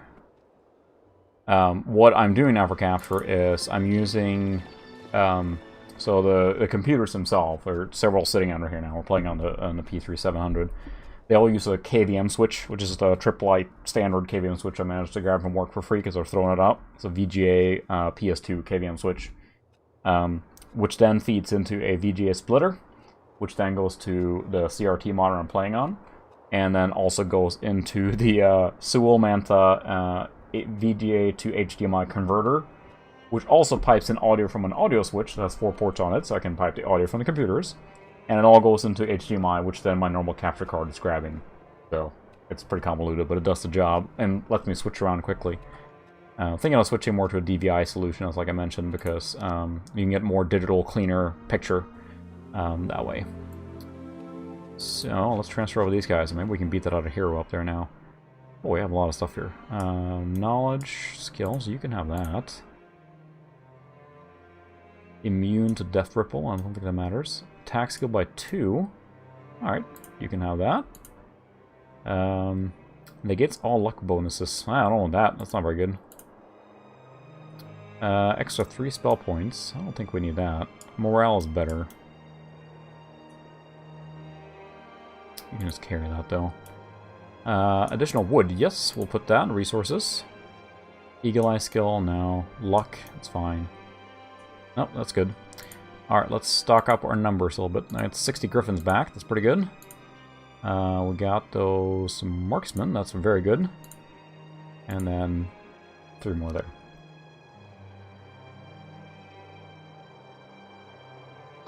Yeah. Yeah, I like trance a lot. What I like a lot recently, as you probably can tell from my videos, is synthwave. Just a general vibe of synthwave. Yeah, I like a lot of music, but in general I like to have a driving beat, something that's engaging. Depends on the mood, I might want something to chillax too. But electronica for sure. DI.FM, it's a great... Whoa, hey, the guy left the town. I think we can take the town now. Oh, I can't get there in one turn. I think he knows it too. Ah, that douche. But I can get the hero, I think. Nope. Really? He just ran out to get that stuff and he's gonna run back, right back. Grr. What if I do something really sneaky here now? I could do this. So we're gonna do this. Will this guy have enough turns now? If I transfer over some stuff, I can actually take the town with my secondary hero and fortify myself in there. Okay, we'll do that. So the guy has a griffin still there. Unfortunately, well, the risk I have now is he's going to attack my outer hero next turn. But I'm going to wing it here. I'm going to... Oh, I still can't get there. Really? Never mind. It was a nice thought. Back in the pile. That would have been pretty cool to just kind of sneak in and take that town there, but no. He was too quick. But now this hero is really... Go up here. There you go. In a tough spot. Nope, need to run right back in town. Grr. Just taking that town. Let's see, pack, horde, lots. He doesn't have many archers, so maybe we should try and take that town. I'm just going to lose a lot of units. I feel like I want to kill the other hero up here first, but... Maybe we'll do one more transfer round of units and gear. Or we will just No, I don't want to quit. But we'll cheat. We'll save. Then we'll go right in. Let's see. So this is a siege here, and you have...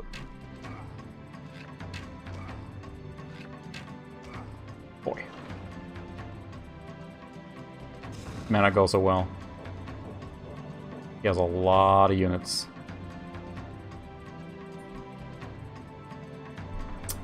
Let's see, what should we do?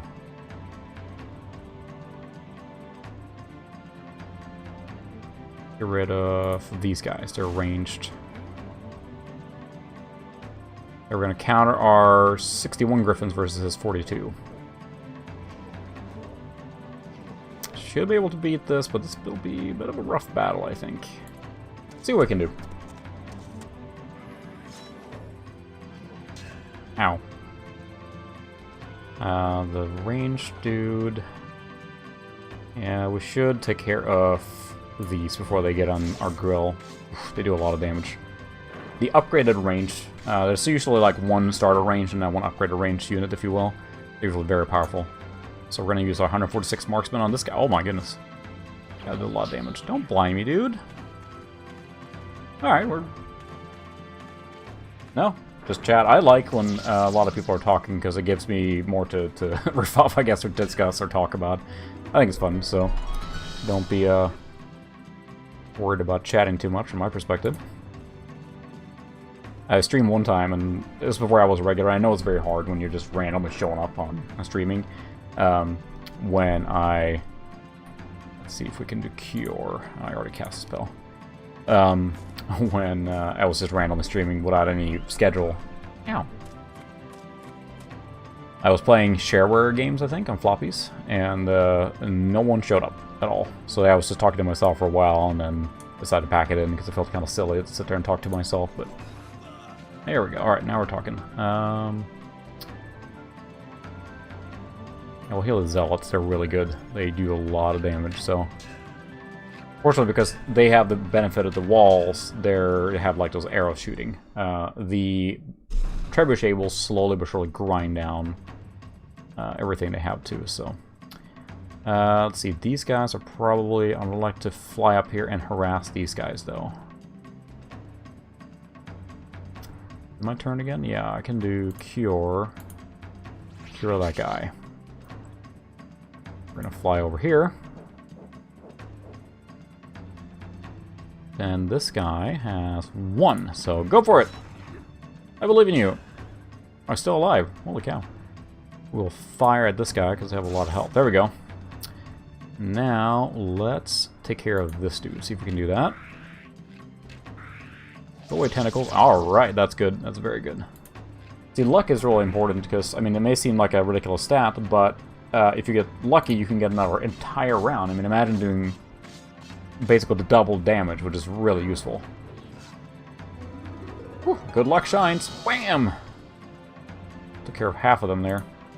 36 versus 50 something. It's not going to go so well for them, but that's fine. Ow. We have 127 more of the... There we go. Just pure numbers. Oh no, good luck shines on the troglodytes. Ouch. 5 griffins. He just has 1 unit left, so this went better than I thought it would, so... Good luck shines on the trebuchet there. Who can we heal? Probably the griffin. Ah, he got another round in. Yeah, there we go. Figured that guy would die, but that's okay. This can get really intense when you're playing this in multiplayer. Whew. A glorious victory. No experience for you. I got stuff though, and that's my turn now. So now I can resupply here. And we can see what we have left to build. A lot of stuff. Oh, we'll start upgrading this town too so we can produce units here. Can I upgrade? Yeah, there we go. Kind of annoyed that this is for lower level, taking up another slot there. Ideally, is that each unit type takes up 1 slot in your roster there and fills up, so... But that's one town taken. Let's see. We don't have a lot of cash though. But then this dude, Et, can run back and forth. There you go. It was a little hard-fought battle there, but I kind of wish I had an adult beverage now, but I don't have one, so a bubbly will have to do. There's a different kind of stream if I'm drinking too at the same time. Let's see. We do want to upgrade the Archer's Tower, so we can get more powerful archers. They are very good. So this guy has been draining it basically then, and he was trying to defend. So there isn't much here right now, but the additional money... I say, do you just stay up real late, or do you just get up really early? Because basic offense, alright. Can run around here and grab some stuff.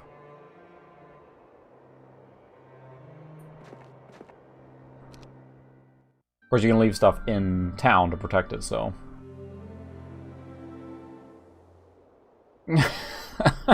See, this thing, I love garlic a lot, but then you get like one big clump of it or something, and it's like... Yeah, it doesn't taste like garlic anymore, it just like, tastes like burn. Like anything really eats, right? So, that's true. Let's keep the vampires away. Pesky vampires. Whoa, hey, hi there! He's going right for my town. Oh, no you don't. Denied. We have to chase after him or something, we'll see. I should have some cash now to get some... So you got up real early, so... I appreciate you hanging out, spending your nights watching this here. Gotta prioritize, right? That's a lot of cash for those, but they are pretty powerful. What I do like is probably those zealots, because they do a lot of damage and they're fully ranged, so that does help them a lot. We will get some of these, though.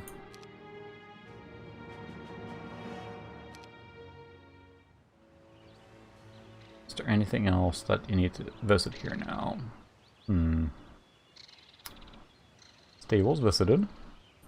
Excuse me, run to the windmill here. I think you get resources once a day. Oh, well. Like I pretty much have to now. Is there anything else I can get from here? Nope. He does have a lot. So lots, hoard, lots, several, hoard, few. So what do we have left now? I don't remember. Yeah. That is a little risky. I'll see if I can win another turn here for the day, because that means I can gather the units in that town, which should help. Lots of hellhounds. Wait, no one's been in here either. Is there a unit run around in here? I think so. A lot of resources, but I'm just getting so much stuff already. Yeah, this series of games is really cool, and there's several games in the Might and Magic universe. There are the, I mean, Might and Magic universe in general is huge. So they have the dungeon crawling games like Might and Magic.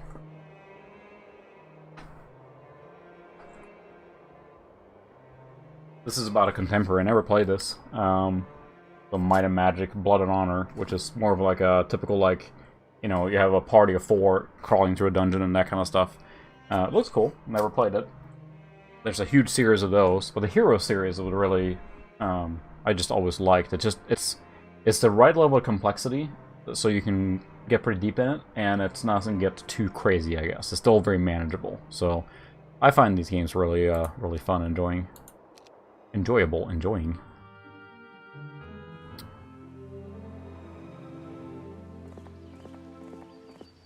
So short on cash.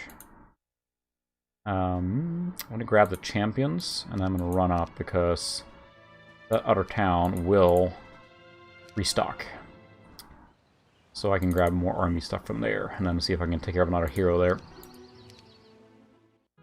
But you gotta leave a garrison, basically. If you leave nothing... Ooh, all vampire population. See, they knew the Garlic vampire population increased. If you leave no one to defend, that is a problem. So, marksman... Grab the Royal Griffins. They are useful. They're quick. Go. I like the Crusaders, but they're just so slow. It takes forever for them to get anywhere.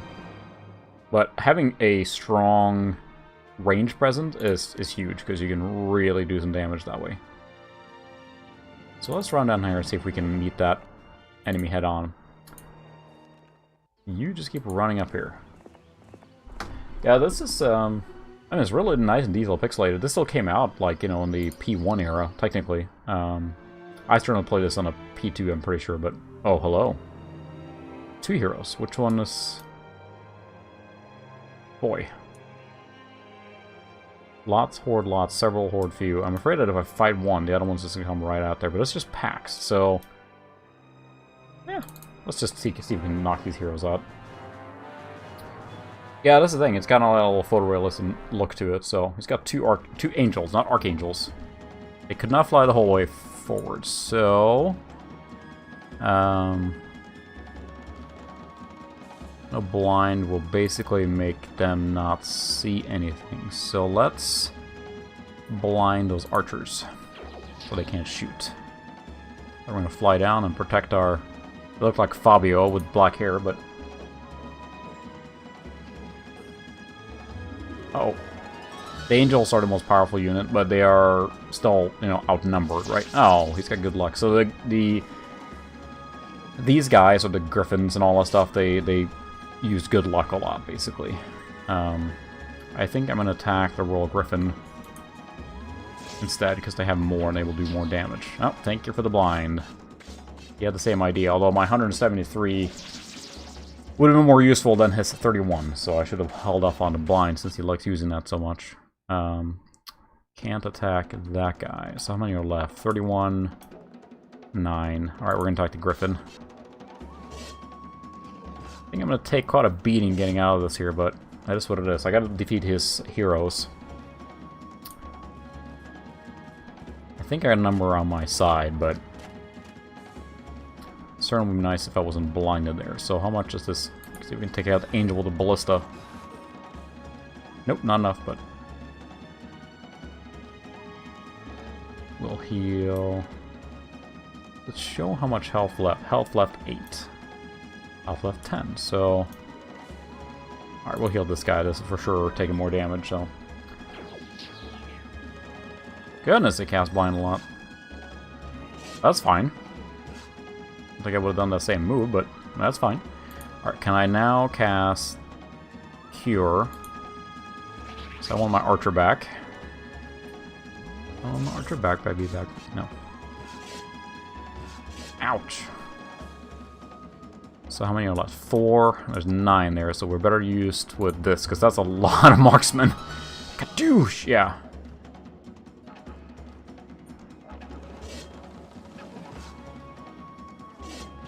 There we go. Now he's just got the riffraff left, basically.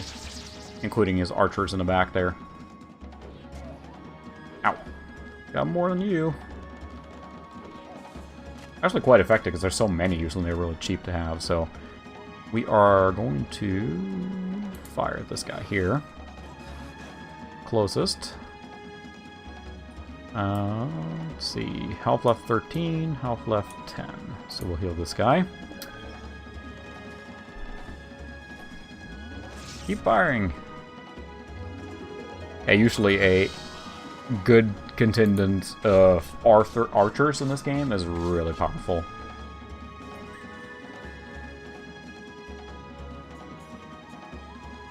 I think the blind expires, so I'm going to wait with that, because the blind will expire if I fire. So that's right, we'll do with this guy now. It should do a good damage. There we go. Ow. Not cool. Oh, I didn't lose many halberdiers there. How about his magic arrow? Be gone. Still some alive. Goodness. We'll make it there eventually. Alright, there we go. I'm gonna poke you with a stick. Aha! Ugh. So yeah, they clearly lost more than I did. Unfortunately, I can't get any more experience. So, let's run back to town and see if we can replenish here. Unless they're just going to run right into town and take it. Nope, they didn't get a chance to. Haha!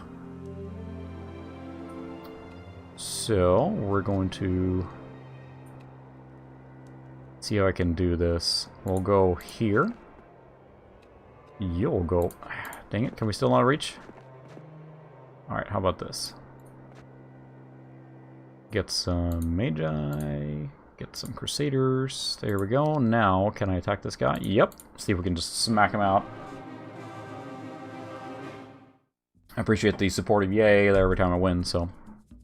Alright, we are going to save our stupid, like, blind thing, because they seem to love casting that. That's good. There's something in the way there means that I can try and defend that. Charge at the Griffins! Oh, good. Let's see, does he have any ranged? Yeah, not much, actually. Oh. Yeah, the Goblins are just your standard unit there, so let's see. Yeah, ranged is very good in this game. That's what you want to keep focusing on, so... so we can see that's 173, that's a lot of damage, so I don't want to waste that. So we'll shoot it on the Crusaders. Ooh, good shot, too. There we go. Walk up here. Almost all the different factions have a similar layout in their units, if that makes sense. They're just different strengths and pros and cons, so... So, yeah, this is left. This is Sony PVM monitor. That's what I play my Mistron and our games. So it's one of those like broadcast level CRT TVs, basically. And I got real lucky to find that because they were shutting down an old video studio at work that they had to use these monitors forever. And my coworker there, he was just wheeling two of these out, and he was grabbing one. He's like, "Do you want one?" I'm like, "Yeah." These are really expensive, and it's like, I don't want to pay that price, but when it's free, I mean, I will happily use it, and definitely enjoyed it. So it gives you a very high quality CRT image, basically, but one of the best you can get, because it used high quality component. It was used for broadcast, specifically to produce the best possible image, so they could see what's going on the camera and everything, so... you know, I'm just gonna kind of walk back here, because I want to see if I can shoot at these guys a little bit here before they come too close. Imps, let's see... That guy's stronger, so let's fire at that guy. There we go. Took care of a lot of those. I should knock that out. Ugh. There we go. 4 Crusaders. March forward slowly. Don't think they'll kill those, but I take care of a big chunk out of them. There you go.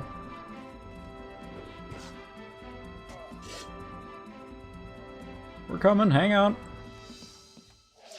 Ooh. 130 of us. Only 30 of you. I think I know how this is gonna go. Ouch. Ridiculous to fight with a trebuchet right like that, so... so what I have in general here is my modern PC is over here where the webcam is, and then I have... I'm using a small Surface to do some stream stuff. Then, excuse me, I have a 19-inch CRT VGA monitor here that I'm playing on. And then I have this over here as well. All this is rigged up so I can capture and connect it all together and everything. So this is basically just for playing console games, and then the Mister above all. And the Mister also is hooked up to capture HDMI, so it gives kind of the best of both worlds. But it's hard to describe exactly how good a good quality signal on a PVM looks. And this is a 14-inch, so it's really small, and that's kind of the par for the course with PVMs. They never made them really bigger than 20, and the ones that are like 20 are very expensive. And the retro craze is just like, everyone needs a PVM, and I don't think that's accurate. You can have a fantastic experience on a non-PVM monitor, too. There's lots of them that are really good that it doesn't have to be PVM level.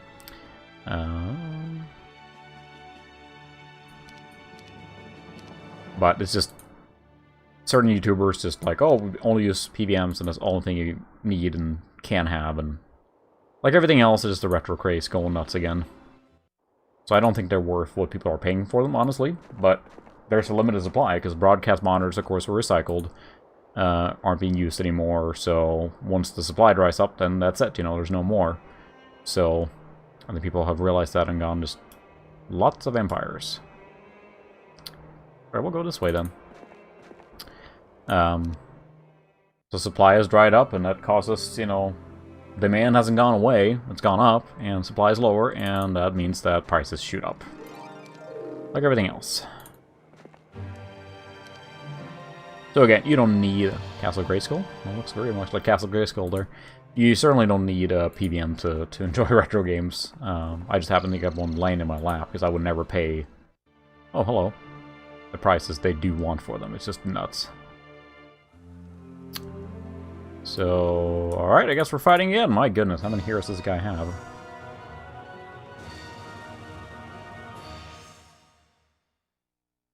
Alright, so I'm gonna go over here and guard. So these groups are very small, looks like, yeah.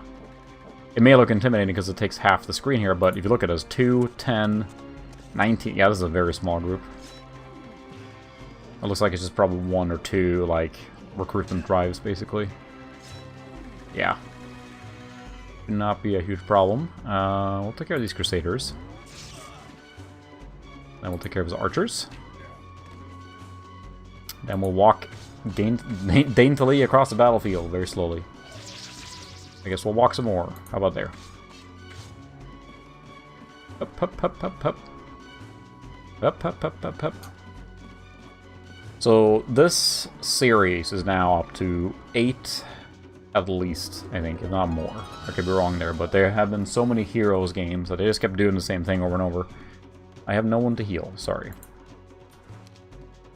Why don't you go bite that guy? Then they lose some of the charm when they do full CGI, and I mean, it's very impressive games, the newer ones too, but it just... It had that perfect convergence again of, yay! And there was much rejoicing. Yay! That perfect convergence of graphics, gameplay, you know, all the stuff from, to me, the mid-90s that had, so... Goodness, at this point we may just play one map and call it good. It was taking hours, but yeah, this... Whoops-a-daisy, hello, town! Oh, if he comes and takes the town there, I'd be mad. Adelaide. Oh, they resurrected that guy, didn't they? Goodness gracious. There's so many bad guys.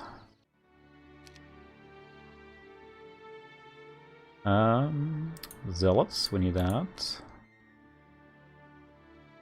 Crusaders are good, but they're slow. Marksman is what I want, mostly. Grab some more champions, they're really strong. Alright, we'll grab some more of those too. Alright, if that guy has enough moon points to get into town now, I'll be, disappointed. We'll see you now.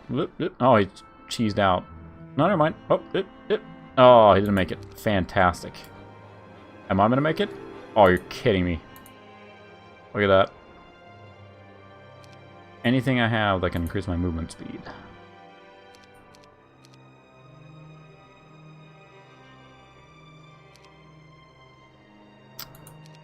Oh, that is unfortunate. Dude came out of nowhere too. You can't resurrect your heroes, so... But, yeah, I won't make it now. He's gonna walk right into my town. Grr. I'll take the town again then, or I'll go to the next town and take that instead. Jeez Louise. The town is unguarded. Whoop! That's his town now. Oh, he just left. Okay, well, we'll take the town again then.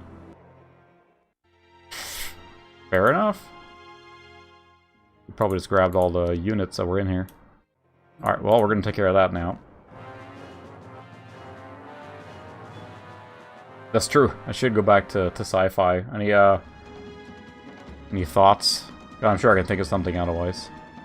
And while I do enjoy streaming PC games as well, I would like to revisit some of the stuff on the Mister, which is, of course, definitely arcade games. TG16 CD and stuff like that. It's got so much available on it.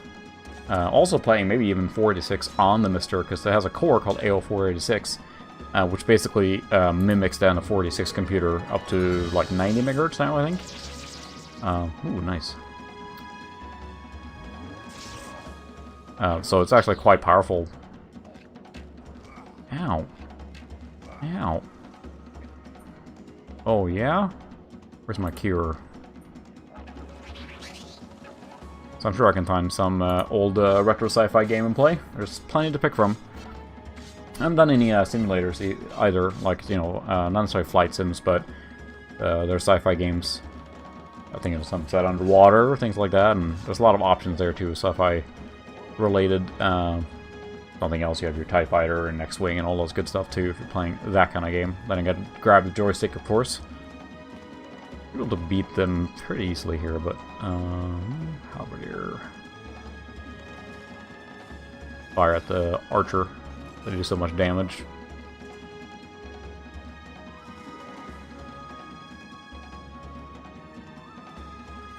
Heal the zealots. Oh, nice. You have a lot of options then retro with a pie. There are so many. If nothing else, just RetroPie gives you access to so much cool stuff. But you also have things like there's a MechWarrior 2. Oh my goodness, yeah. Got to do the 3D accelerated version then, just to make it look cooler. Whoa! Nice. They resist the spell. Thank you very much. Oh, come on.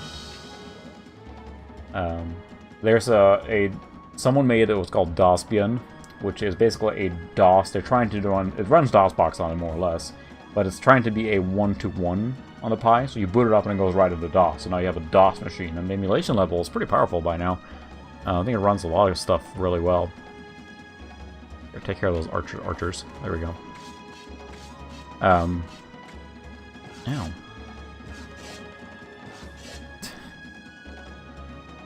No, they're ARM, so, but there's I mean, people have just figured out the most crazy stuff to run on there now. You can run an Amiga on there. It will, and a Pi 3 Plus will emulate a Amiga more powerful than was ever made. So you could install, I think it's a Amiibian or Amiberry, and it will act as a one-to-one Amiga. Of course, if you want all the flexibility, you can always still just install RetroPie, which is the easy one because it gives you access to everything. But if you want a dedicated machine that, like, this is the one I use for this, you can do that stuff. And with the Amiga, what's really cool with that one is that I did that, and I used just a HDMI to VGA dongle, and I plugged that into VGA monitor, and I booted up Amiberry or Amiibian. I think it's Amiibian, and boom, I got Amiga, and that was it. And it was no configuration, nothing. So I had running an Amiga on a CRT monitor at that point, and it was very painless. So I would chase that dude down. Meet them up here and transfer some more army.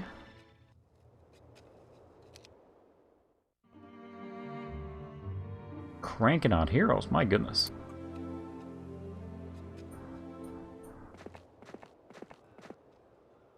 Alright, let's go over here. Can't go very far. But yeah, you have a lot of flexibility and options with a Pi. I feel like it's always a fun thing to have in your toolkit because there's just so many things you can do with it. I used mine. I have one that I hooked up and I had to do a configuration. I'll probably do a video on it sometime. I keep saying that. I'll do a video on it sometime. Just time is what I need. That I have connected to a HDMI to component converter, and I use configuration on the Pi to then output that to a JVC D-Series TV, 27-inch CRT TV. And that lets me basically play all those games. I'm see if there's any choppiness with the video. I'm seeing some problems with the stream here, but not receiving enough video to maintain a smooth streaming. Oh. My internet going out? Buffering. My video quality went to poor all of a sudden, so I guess let me know if it cuts out, but that lets me then play everything basically as oh, nice. Yeah, then you're pretty much ready to rock there. Oh, he could run right past. Douche. Douche, my goodness. So many heroes here. I'm just trying to cut through it. If we finish this freaking... The problem that I get when I play these games too is that I keep like wanting more and more army, more and more stuff. So I keep just building and building and building before I actually get to where I need to be. So as where the analytics or the stream health just went to yellow, saying that there's a poor stream connection, but nothing's changed here. But who knows if we're having local ISP problems or something. We'll zap that guy. Dead. These aren't really big armies. They are just probably just recruiting heroes. And just grabbing small armies and firing them out. There we go, went back to excellent condition again, so I'm not sure what that was about, but whatever. Keep firing!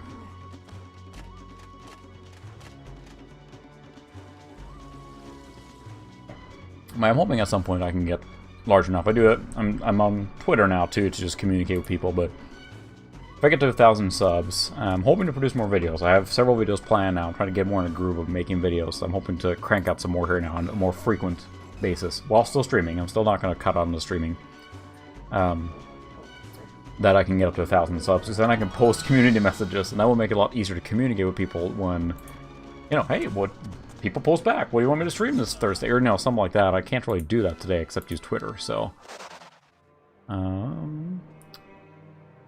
So where is the other town? That's down there. So is there anything guarding? There's a few people there, so I should be able to run down and grab that. There's not a hero coming there, so this lady will have to guard this town. Maybe build something more here. The monastery, so we can start cranking out those guys too.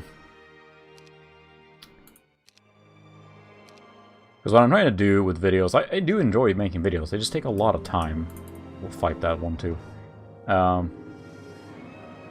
They are... It takes a long time, and I realized that I need to streamline my experience. And I watched a lot of My Life in Gaming. It was a fantastic channel. Their production quality and values are really good, and I enjoy watching them too. They seem to be very passionate about their stuff. But they talked, I went to what their, it was like the Long Island Retro Expo, but it was online because of, well, COVID. And was able to watch that remotely, and they had a session where they talked about their, yeah, maybe I will fire up a Discord server. Wouldn't hurt to have that where people can just chat. And they talked about their workflow, and what they did was, you know, the general idea is to write. What I used to do was that when I did videos, I had an idea, and I'm basically writing a script as I'm doing it.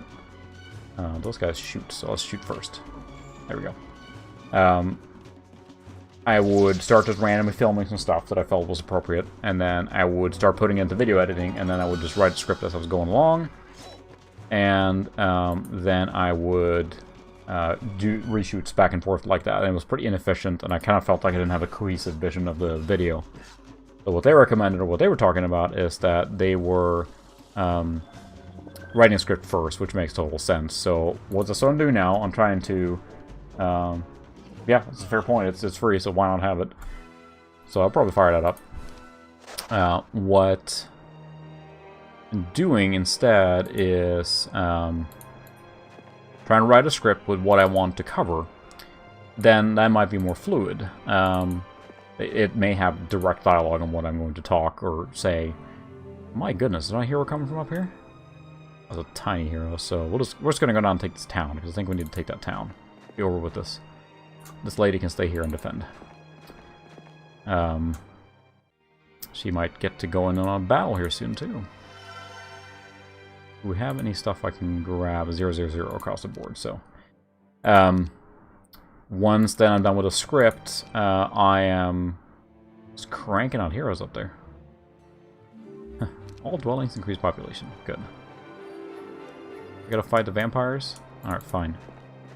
I'm doing the, you know, principal photography. I'm just, like, filming the main parts. And just trying to, like, okay, the computer's now sitting here. That makes sense to film all these things here. So I'm doing all that at the same time. while shooting B-roll, which is just your pan shots, or like shows me putting in a chord or something, which then is inserted into normal video. So I can make it more streamlined. So, yeah. Yeah, the streaming is I enjoy it a lot. It does take time. That's why I'd like to make more videos. I do enjoy that. I enjoy having the videos. The streaming is more fun and relaxed in the sense I can just, stream whatever. I don't have to do any prep work per se. So I do enjoy that part. I would like to stream more. It is the time factor. I have a job, family, things like that. So my time is limited from that perspective. And that's really the big thing is time. Oh, YouTube went poor again, so we'll see if I get kicked off here. Let me know if they start getting choppy, I guess. So that's what it comes down to. It just takes time, especially to make the videos. But then streaming is more, relaxing, and I enjoy just... No, I don't want to pursue them. But we're going to take this town now. See if we can smack these heroes around here. We're going to go here. Morale. So maybe we can get a battle now for this lady here. See where this guy goes. Nope, he ran up there. Well, the thing with the editor is, like, I enjoy the editing, honestly, because the biggest thing is getting to the point where you're sitting down with all the video clips. That, I find almost most enjoyable, because then I'm just doing the editing, and that's part of the creative process. But it's like, the big channels. It's hard not to try and benchmark yourself against, like, someone like LGR, and, like, he does all of it himself, right? But he's been doing it for years now, so he's got a very streamlined process. That's his full-time job. And then you have places like Linus Tech Tips that just have an army of editors, and they just crank out videos on a schedule. They're not dependent. They're dependent on that for income, which I'm not. I'm doing this just for fun. So, I'd like to grow it more. I think I would like to expand it a little more. I don't have an envision that like I'm going to be the biggest YouTuber of all time. It's fun to have an audience, and it's fun when you guys are here chatting. I've streamed before when there's been like no one on, and then it gets kind of droll. So, I enjoy that interaction. I enjoy showcasing things. I do enjoy producing videos. I like something I can make. I always felt like I was fairly creative, but I never had an outlet for that as younger. I was about to say kid, but younger. So I do enjoy producing videos. It's fun to make them. I like looking back at a video I made, and I feel like I'm improving. And I'm hoping in my next video I'm making now. Alright, we took the town. Huzzah! We'll be even better in quality, and we'll just keep increasing. Oh, they don't have anything here. Nothing. So I don't think I'm going to invest any cash here. Why?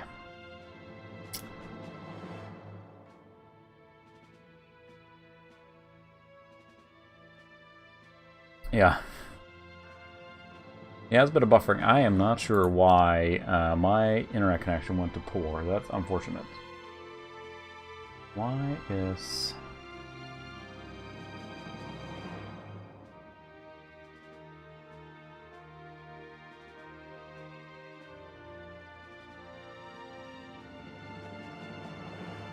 I don't know why internet connection is kind of choppy all of a sudden. Like, I'm not sure what... it's not much you can do, right? Because I'm kind of subject to internet, and I'm probably not going to go and unplug my router right now. Probably not a good idea.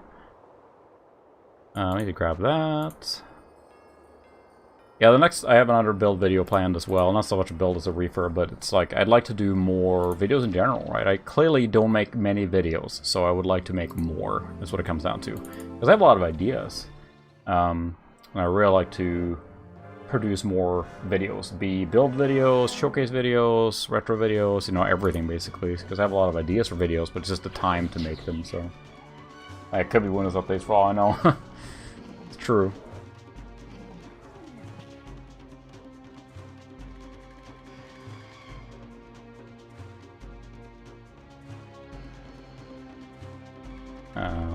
Usually something like that. Is he blind? Really? I have cure, I think, yeah. Stop blinding me, dude.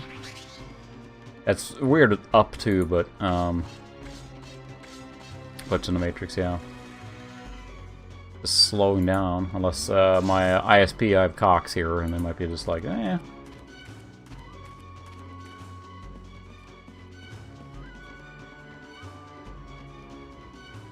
It's like to tie off this mission is just taking forever here. Where's the... There's my one pikeman guy. Yep, still going back to poor. That's really weird. I have to, once this is done, I'm going to just restart my internet equipment or something like that.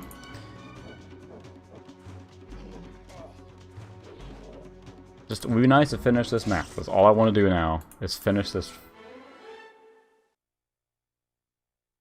Let's see. Expert leadership. Learning is cool because it gives them more experience quicker, but it doesn't really get you anything, if that makes sense. No.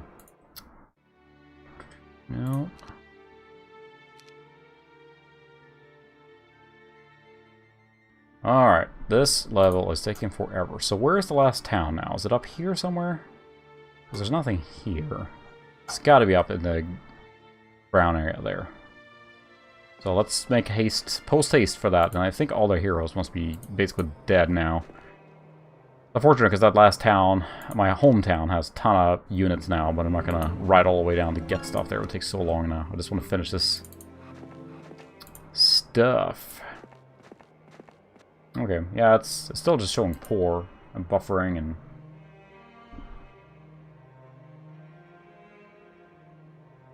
That's unfortunate. Excellent connection again. That's a delay, and I see a buffering on my side here, so hopefully you guys can still hear me, but...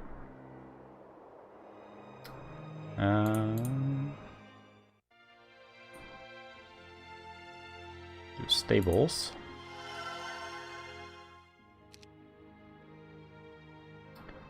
It's over there. See, how strong is that guy up there? Not very strong.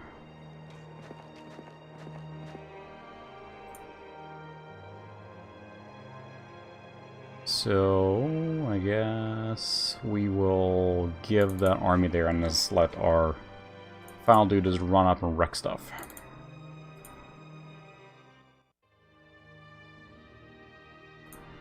Let's see, we can do training grounds.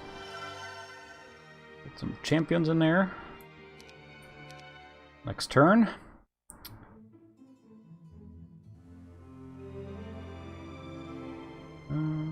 Let's see. Here, we'll meet halfway.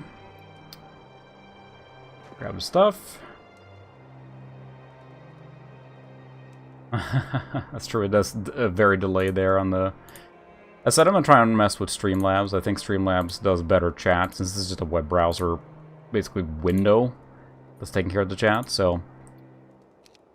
so let's run in here and get the next stuff, and then we will run up and wreck some stuff and finish out this... Oh, hello! Why don't you take my town? Please, go ahead.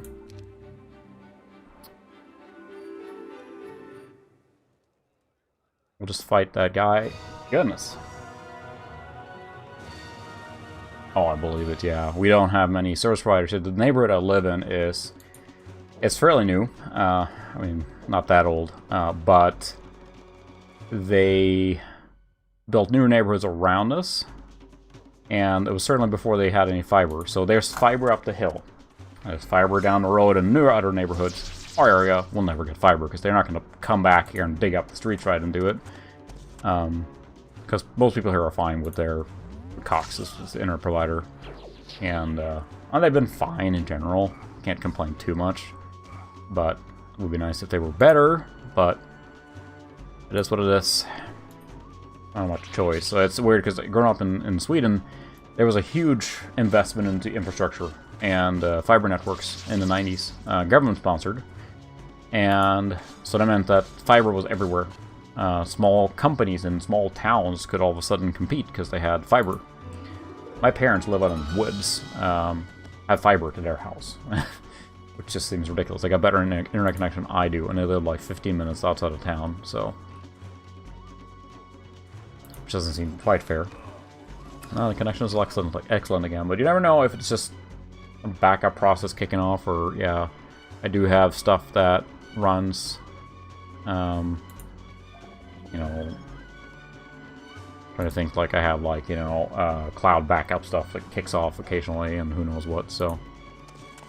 We're just gonna finish this mission, then we're done. We're just gonna finish this mission. It's gonna be... Map's taking forever. Again, this is stage 1, so... Yeah, it is a problem, and again, it's because it's so spread out, too. It's hard to build, but it feels like there's so many, like, local things that are fighting against it, and it's unfortunate, so... Comcast, I am so sorry. This town cannot build this structure. Well, that's not nice. Fine. We get everything else. Crusaders, Griffins, Marksmen. Alright, now we have an army. To say the least. So... time to finish it. I guess you can... I don't know what you're going to do. Run here. There you go. Ooh, spell power. Alright, let's go up and get whatever town is up here, because this has got to end there now. Oh, it'd be nice to have some run speed on these guys, too, because they're not moving very fast.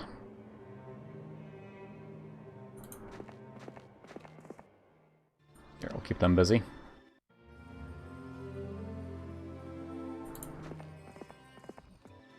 That looks like one of their main heroes, and they don't have a lot of stuff anymore. I think you can turn on, like, auto-fight, too. Almost about there at this point, because it's just taking so long.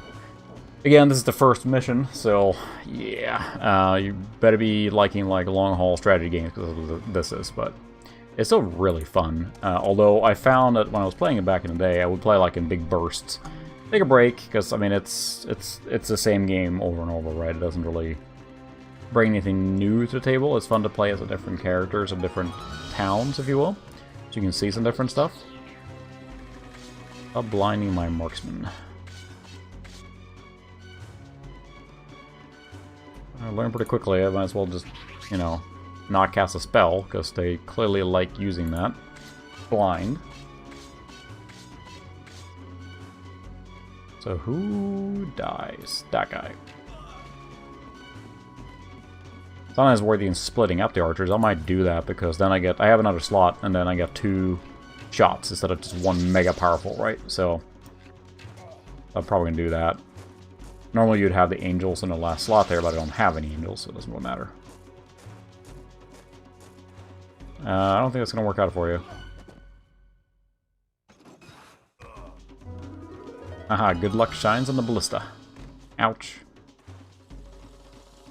Oh, we heal that guy. Poor guy.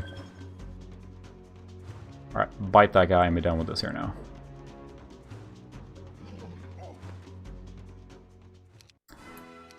Okay. Let's split up. Get down at the halberdier. There we go. Split up.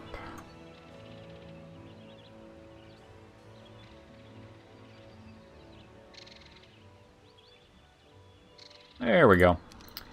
Now we can have 2 dudes shooting there.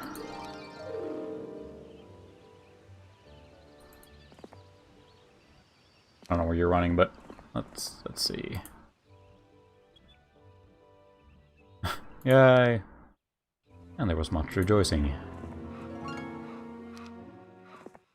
Alright, there's the final town. And he has almost nothing guarding, so let's just... yeah, it doesn't even have any walls. Oh boy. I have to move. I can just let my archers take care of this. Zap. And done. Yay, experience. Alright, there is an actual contingent of basic diplomacy.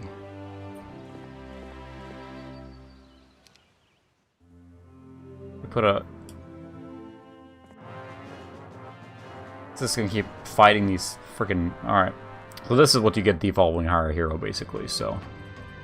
you can guard. You can guard. You can zap.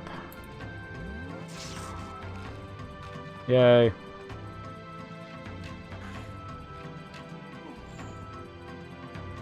You can guard. You can shoot. And done. Hero's done. Can I take your town now? Please, please. Finally. Alright, this might be the last battle. Maybe.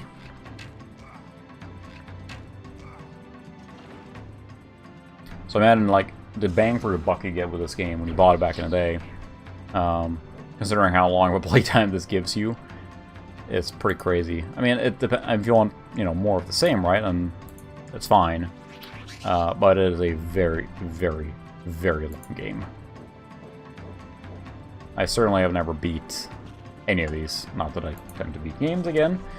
But I remember a friend and I, you can play this hot seat. I forget to mention that's a really cool thing too. Hot seat, so you can just basically take turns on the same computer, which makes the flexibility of this just fantastic.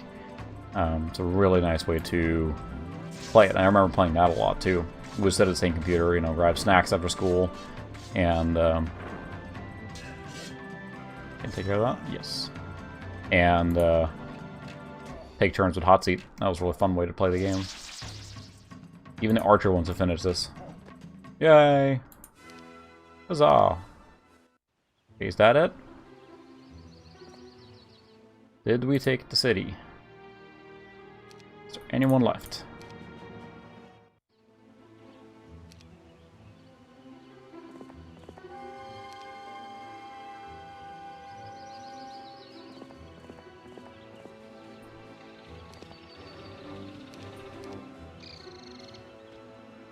Anything left?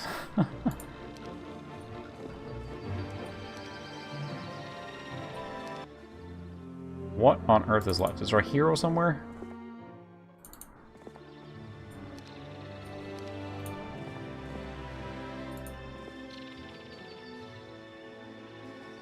What is left?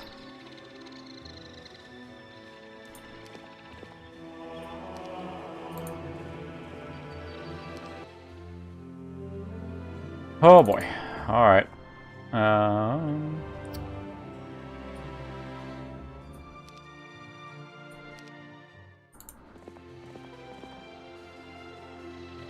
So, I take all those things. What's the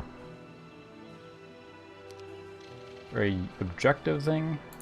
Also, there's an underworld, but we're not gonna go there right now. You can go under the map and run around there. Oh, Elder Scrolls for pretty epic, yeah. Okay, so is there...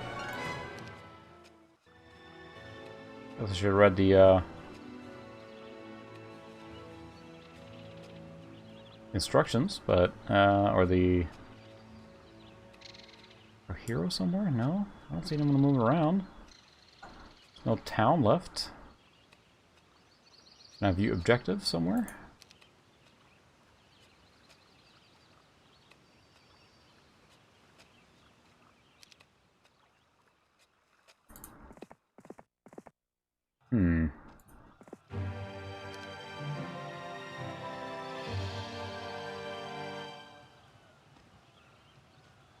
Alrighty then.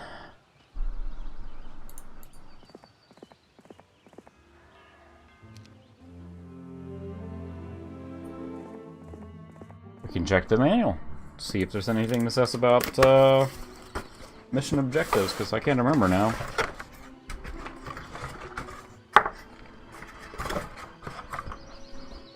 See, the nice part of having a physical, I can look through the manual.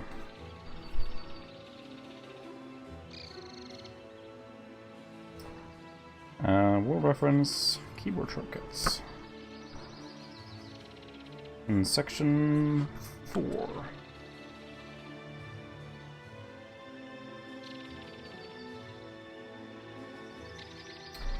Alright, let's see. Move zero. Puzzle map. View scenario info. There we go. To win, you must locate and capture the town of Termus. Your heroes will be limited to blah blah blah. Didn't get Teranius. Trela. Miram. Plinth. So there's another town here somewhere. Probably right here then. Grr.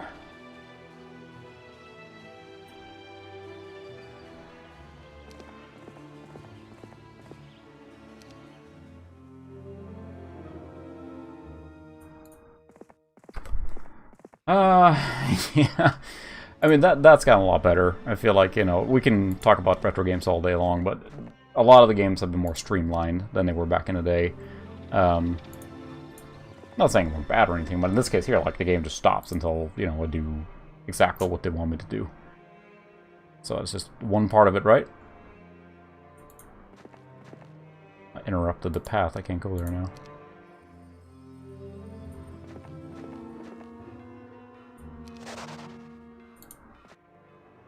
Must be in here somewhere.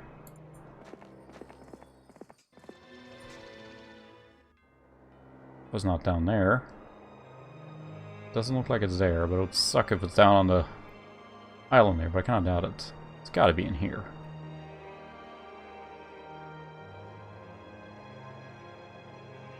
Yeah, someone's hiding somewhere. It was like the original Command & Conquer. You had to kill every soldier. Nope.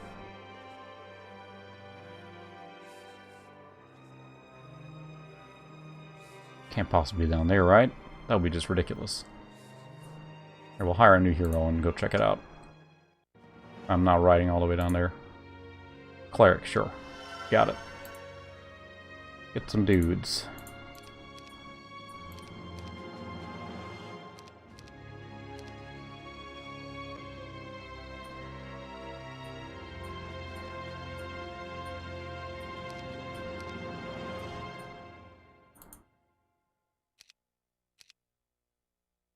Alright. Get on the boat.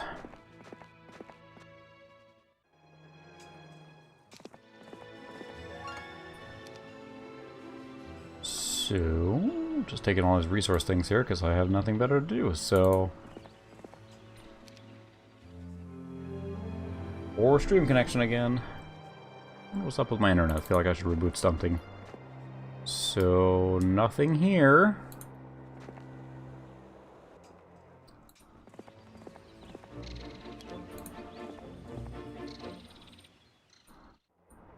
Let's think if, yeah. Let's think now if there is a town down in that little spot there. Can't be a town there, that's not a town. Just say, capture the town of Terraneus. It's a castle still, so is there something else I need to capture? I don't think there's any towns. There's a hill fort. There are subterranean gates. That is not a good sign, because that means you can go underground. So... let's do that then. Is there one here? No.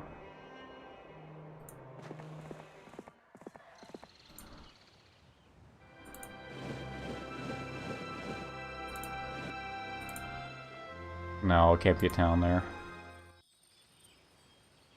Good gravy. Didn't say anything about it being underground, but it could be.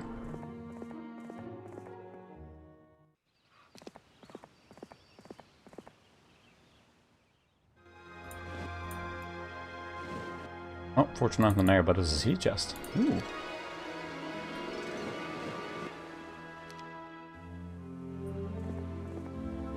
Yep, so it's probably underground.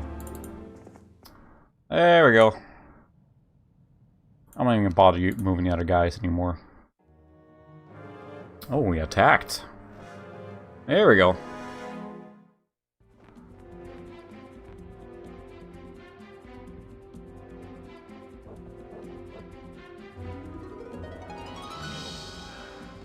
Ah, boy. Alright. He's got a lot of Medusas there. They are archers. And can hurt, but we're gonna archer them back.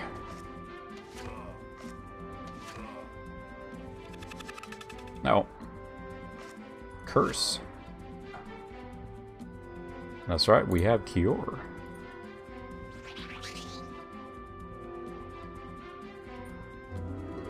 Good luck. Take him out. That was in Dune 2000. I had to find the Harvester. That was fun. Ooh, nice. Make it. The only time the Crusaders can get up to the front line.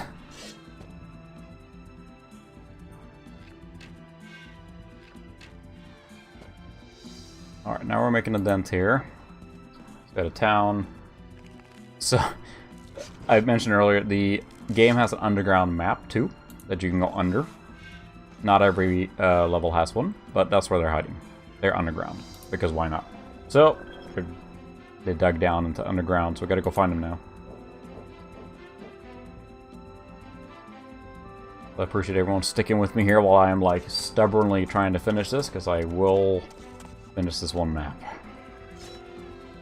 There we go. Alright.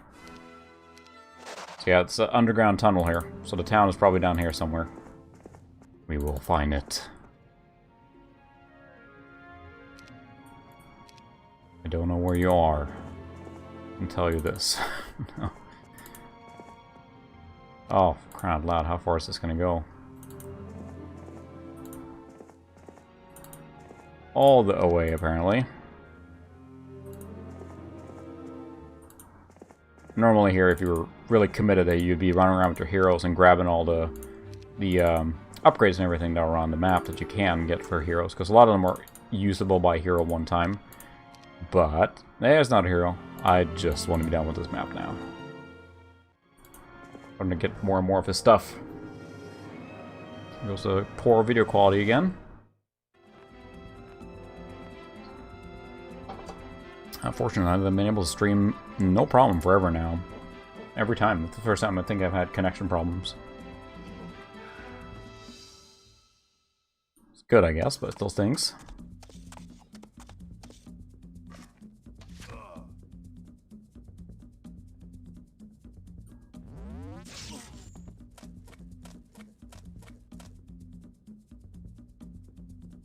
Alright, shoot at that guy. Oh.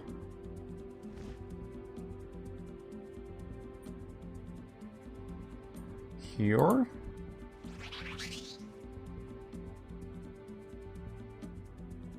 Yeah, sorry. I don't know if my stream is causing it to drop or something there, but yeah, I keep having connection problems, unfortunately, so.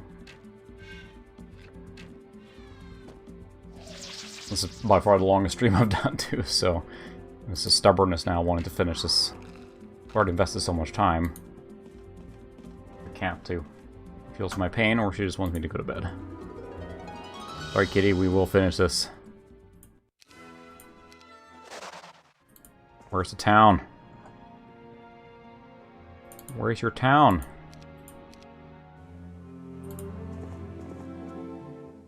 Tyrannus dungeon, there it is. Huzzah! Why are they capturing an underground town? This is it. This is the final one. Ow. This is probably more well guarded, but I don't care now. I'm not sure if you carry your troops with you to the next level, but it doesn't matter. Guess we're gonna beat this. The stronger your siege skill is, the more damage you do on walls and things like that, so.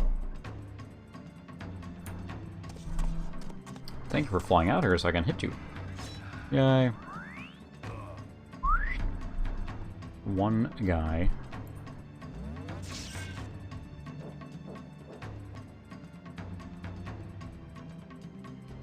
Ow, ow, cat.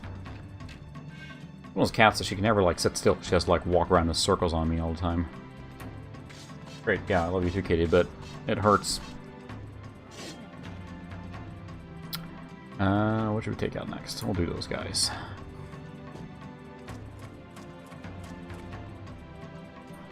It's already AI you'd think would turtle. Well, I guess they have, I have a lot of archers, otherwise you'd think they would turtle up or whatever, but.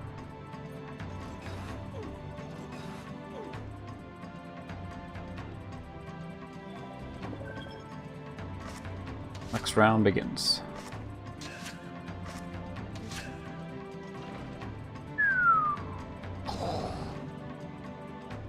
Surprise! Suddenly Griffin. I can't go in there. Well, we'll just wait.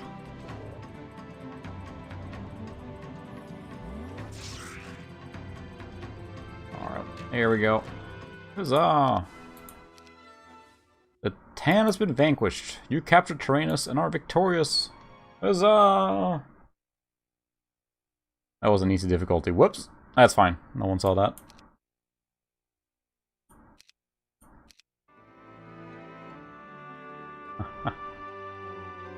Oh boy. Now we're gonna exit out of this, but that's one level there, so. But it's odd that the complete edition here, I must have like the loose CD somewhere for the other. So I don't think if we look at the now we open this. I don't think it is installation for any of the other.